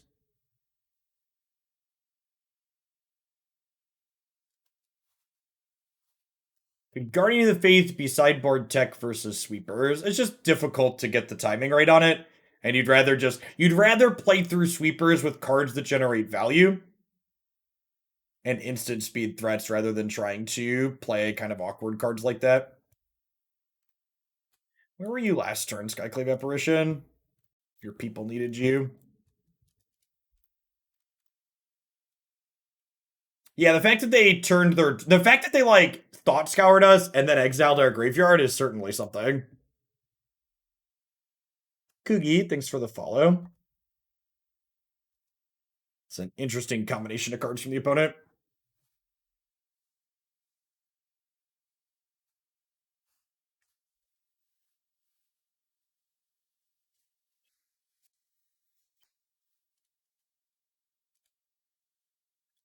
Well, our Kiki's gone, which is fine. We're really not comboing in a matchup like this. They're too interactive.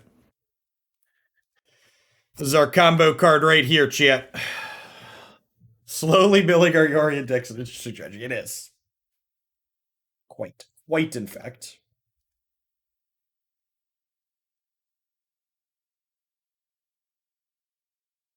They go like Black Source 5-mana Bolas here. That could be real good.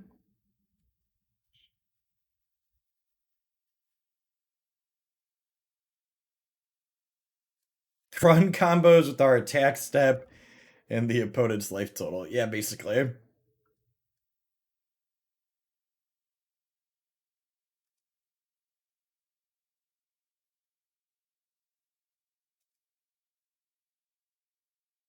don't know if you can see the tiny numbers at the top. My opponent's clock is also at 6 minutes here, which could potentially be a concern this game for them. We're at almost 9 minutes currently.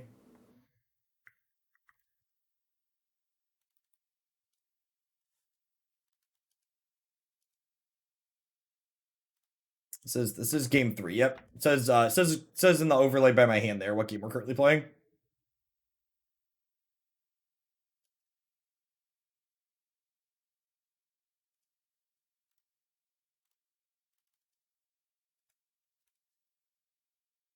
Banana Nut Muffin minutes. Every time their timer goes down, it ticks back. It's very unfortunate.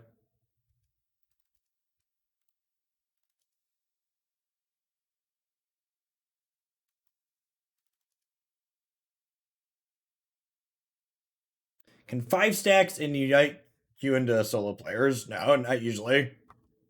I tries to queue 5s into 5s.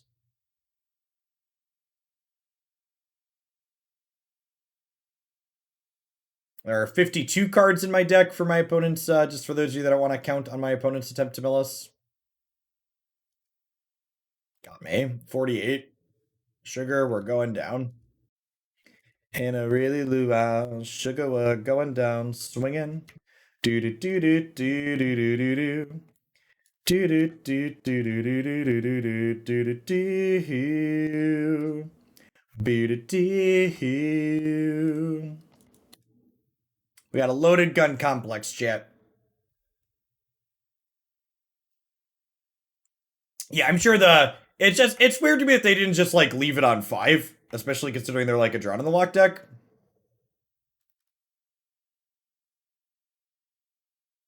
Does this Misty Rainforest have anything left to get? It has a forest. They did mill almost all of my shocklands here. So good beats on their part with that.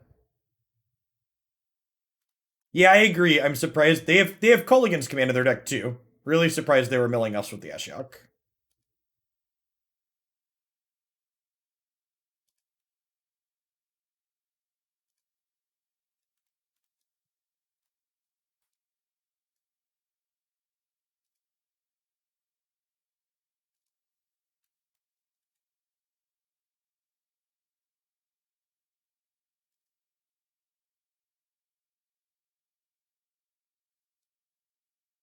Listen, Thrun, you've earned a permanent place in my heart.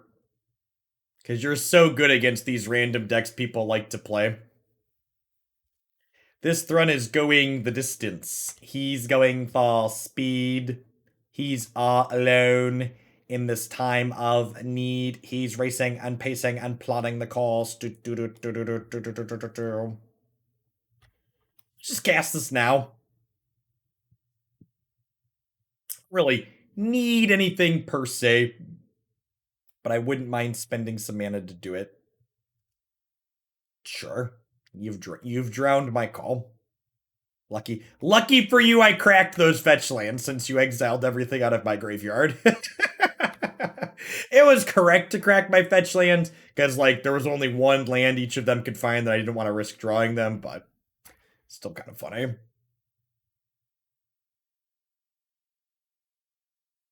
Who is Thrun if not the cake of our generation, chat?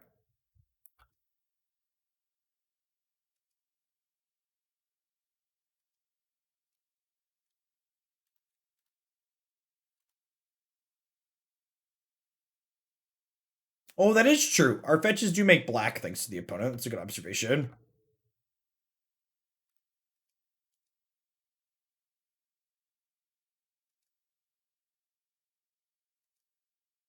This card would have been a banger to put into Historic. This would have been a perfect card to just be a giant. Actually, is it even perfect? Like, they play for Wrath of God, right? I actually don't even know. Like, Wrath of God's actually not super common in this format at the moment. I'm just passing because Damnation's they're out, so there's no reason for me to play more creatures into it.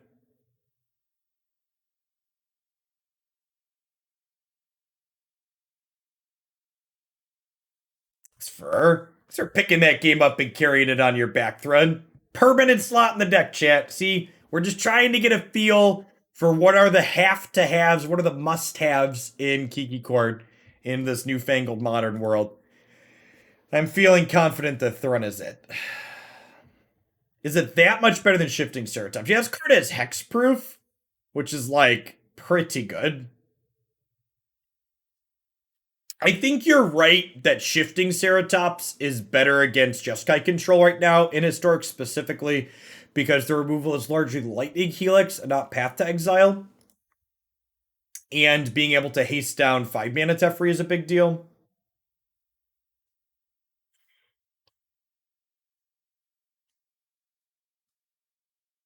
Does playing Yori and hold up Ephemerate play around a sweeper? That's an interesting thought. Yeah, it technically does, right?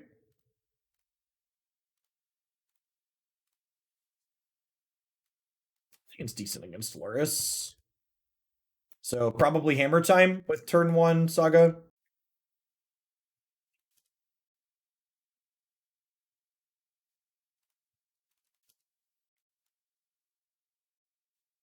These are probably both fetching Temple Gardens.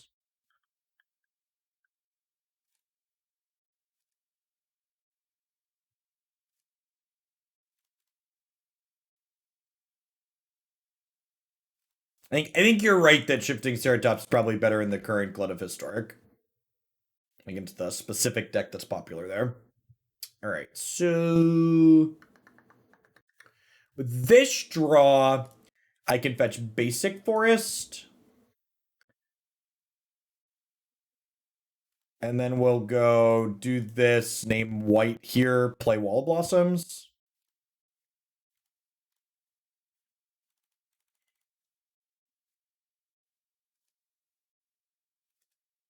Now, unfortunately, Skyclave Apparition is unable to target tokens, so these constructs are going to be a little scary.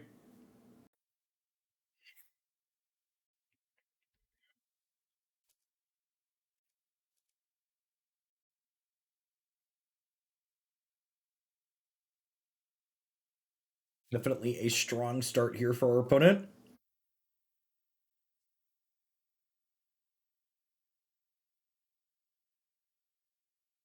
It's a bad die roll to lose.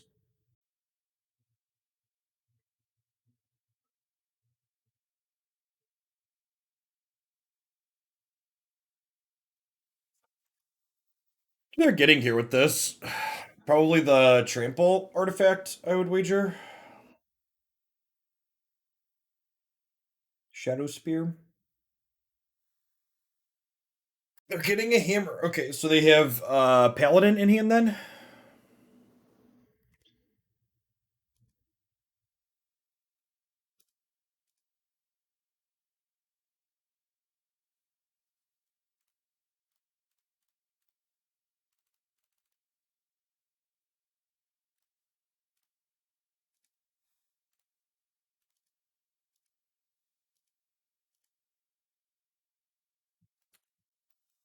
This will fetch a.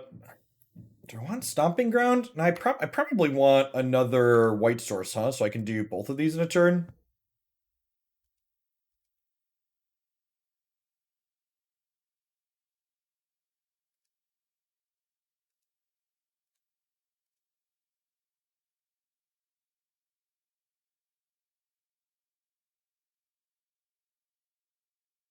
Hopefully they're just drawing Luris here.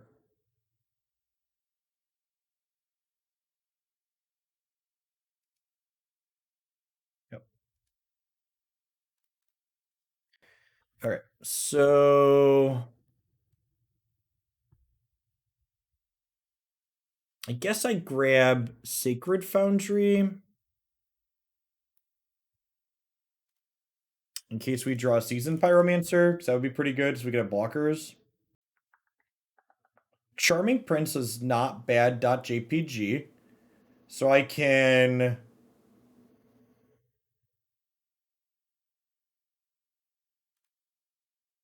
So we can go land, and I can cast Skyclave Apparition. Oh yeah, the Triumph is just better than Sacred Foundry, because I wasn't thinking. So we can cast Skyclave Apparition, exile Ornithopter, and then I can Charming Prince, blink Skyclave Apparition, exile Pure Steel Paladin.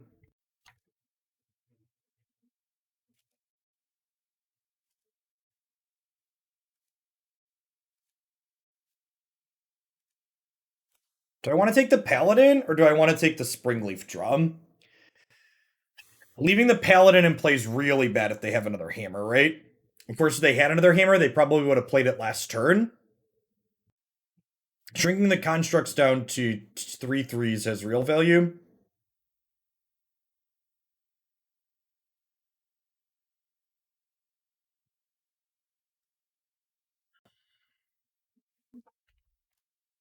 I'm gonna take the Paladin. It's close though.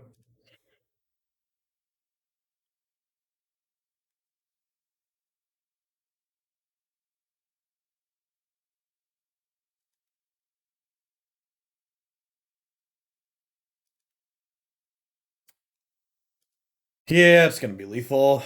Fortunate.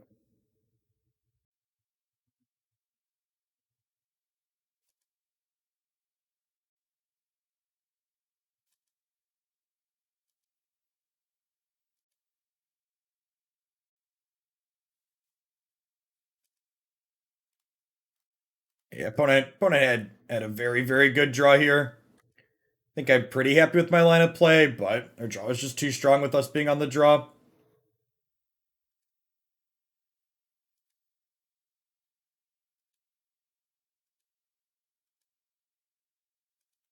That's fine. I'll get him in the post-board games.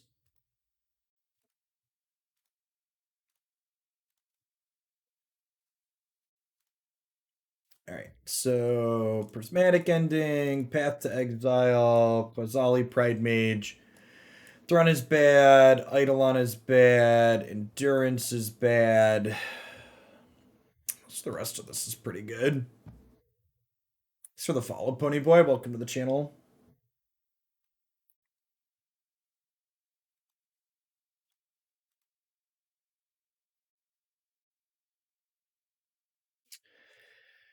Should I have an Omnath or a fourth chord? This might be a match where we trim the fourth chord. Nah, I think Charmaw versus Inkmoth's a little narrow. I mean, this to gain lots of life sounds nice.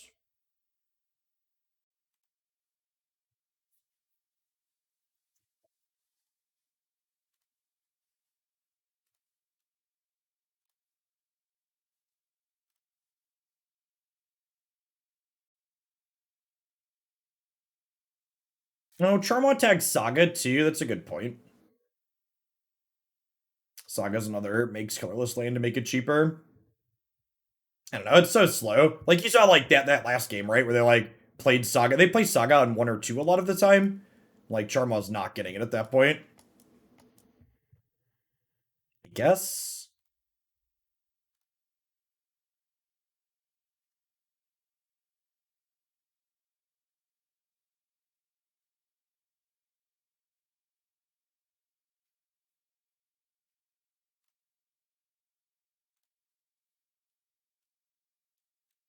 So this hand desperately needs another land, but I think I need to keep all these spells.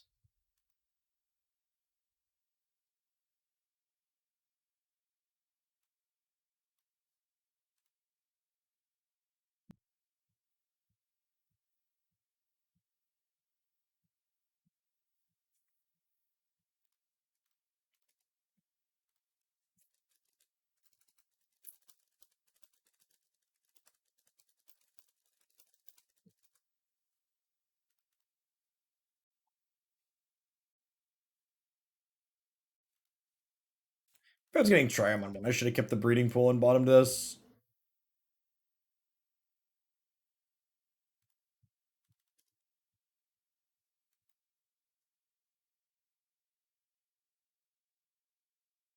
We get Naya Triome. I would love a Naya Triome for sure.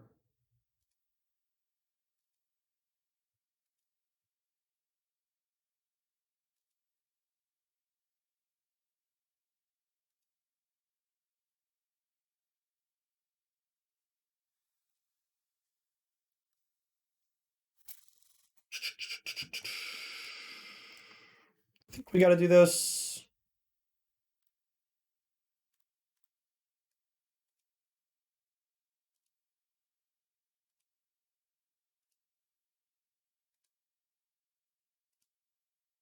And then if we can find a fourth land, Yorion pitches to the second Solitude, and we can Solitude off the Yorion Restoration Angel to Solitude to deal with both their construct tokens.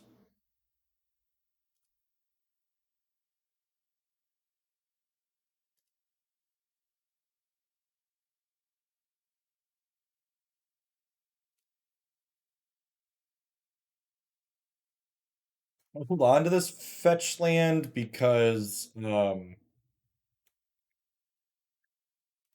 might want that for if we draw an Omnath next turn. Omnath in my deck, right? Yeah. I guess Charmaw would be pretty decent in a spot like this, huh?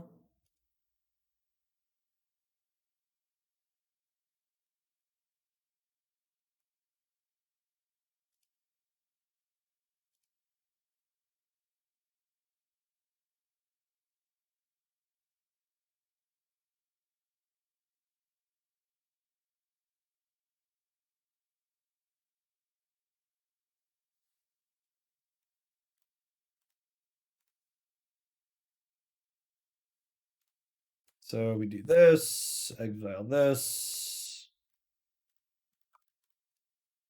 do this, we blink this, exile this.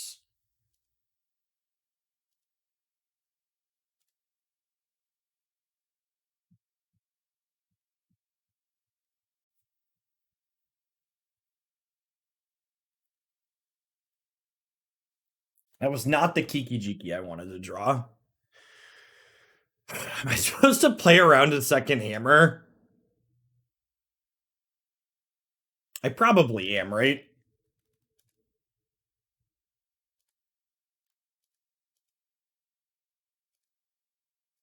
So this gives hammer, flash and equip and instant speed, so I need to leave this back to block this.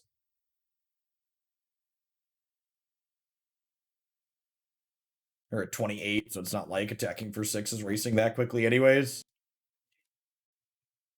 Well, Stoneforge wouldn't do it because they wouldn't be able to do it that same turn. Oh, for fuck's sake.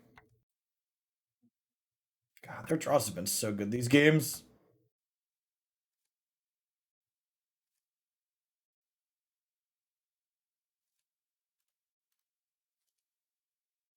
Well, we need a live one.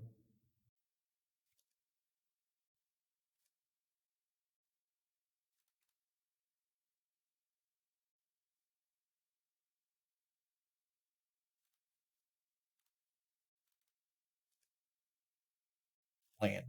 Eladamri's Call. Oh. I'm gonna do that. Yeah, say Kiki-Jiki would actually still be a good draw. You're not wrong.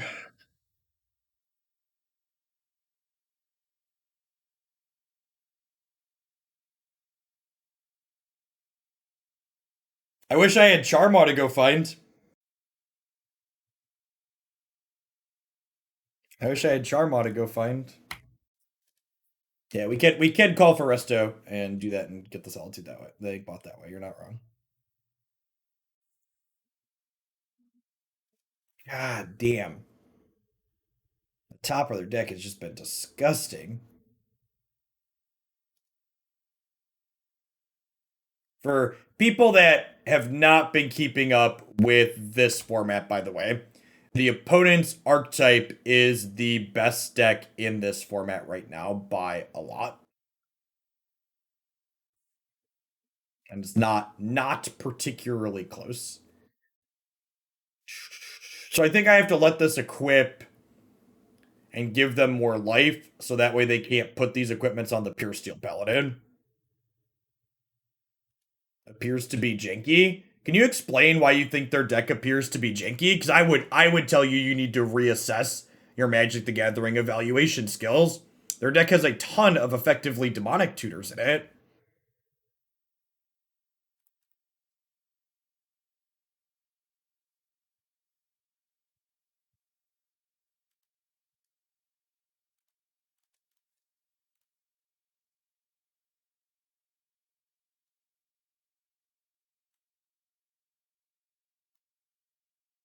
Urza Saga is definitely the card that pushed it over the top. It was the additional redundancy they needed to really be competitive.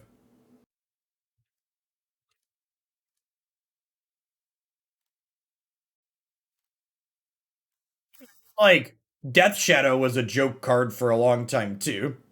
Just like for reference.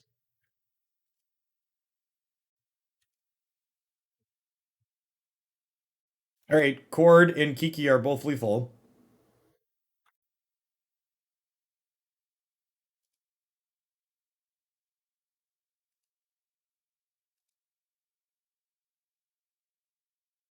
How about a land? Is a land lethal?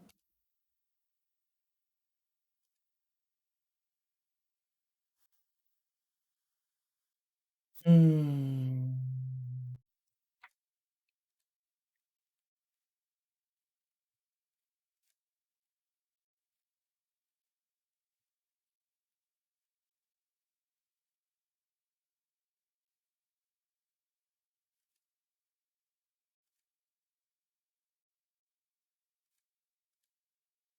So the land does mean that we have 3 extra lethal draws next turn because we have 7 mana, so call is lethal next turn now.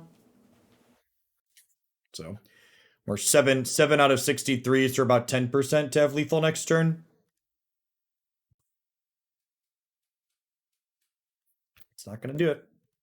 Really a whole lot we could do about lost in this league. Pretty happy with my gameplay throughout it. Tron just did Tron things and we died, and then that match we got run over by like a pretty absolute nut draw, and then just flooded out and died in the second game. We had what? 1, 2, 3, 4 spells? Five spells and almost 20 cards. Oh, we fetched 5 spells and 15 cards still. 5 spells and 15 cards is pretty on the low side. Well, they had utility lanes here too, right? It was unfortunate that we flooded and didn't find any of our utility lanes. We have a couple of lanes at cycle 2. The Thrun was impressive. I think the Thrun sounds super reasonable. It definitely is great against the blue, white, and Jeskai decks. It stuffed the Grixis control deck we played in a box. I think this card's very reasonable against the miscellaneous fair Luris decks in the format. 2 might be overkill, but I also really hate losing to things like Grixis and Jeskai, so I think I can envision myself playing 2 again. Honestly, I think looking at how things ran in the league and things that I was looking to draw at various points, I think this is probably pretty happy with this. I might want one more 1-mana dork. Only having eight 1-drops to mulligan to. Let's do some math here real quick, actually. It's a difference on 8, 9, and 10 1-drop mana dorks. So we have 80 cards. We have 8 sample size. Let's say 14 cards, and I'm looking for one. So if I mulligan to 6 looking for a mana dork, I'm 80% to have a mana dork in 8 of them. If I add 1, I gain 4%. If I add 2, I gain 7%. I don't know if Noble Hierarch is worth 4%.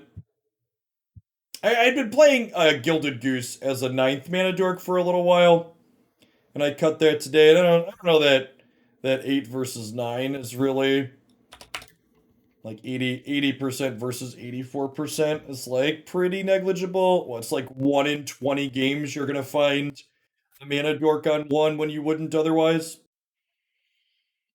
Yeah, it's not that much of a difference. 8 accelerants is probably fine. Because a lot of the decks in this format where you like really need an accelerant against them, drawing Solitude in your opener is like also fine because it slows them down. So we have a decent number of early game plays thanks to those. And if you count Solitude plus Ephemerate to like just goes through the roof. Yeah, 4%, and one of the things you can see too with the hyper calculation is like, you know, the 9th one adds a 4% extra, and the 10th one only adds 3% on top of that. So every time you add another one, it's like diminishing returns. I mean, Birds of Paradise is definitely better than Gilded Goose, like by a lot. All right, we're a half hour over. That was a 2.5 hour league almost because Greg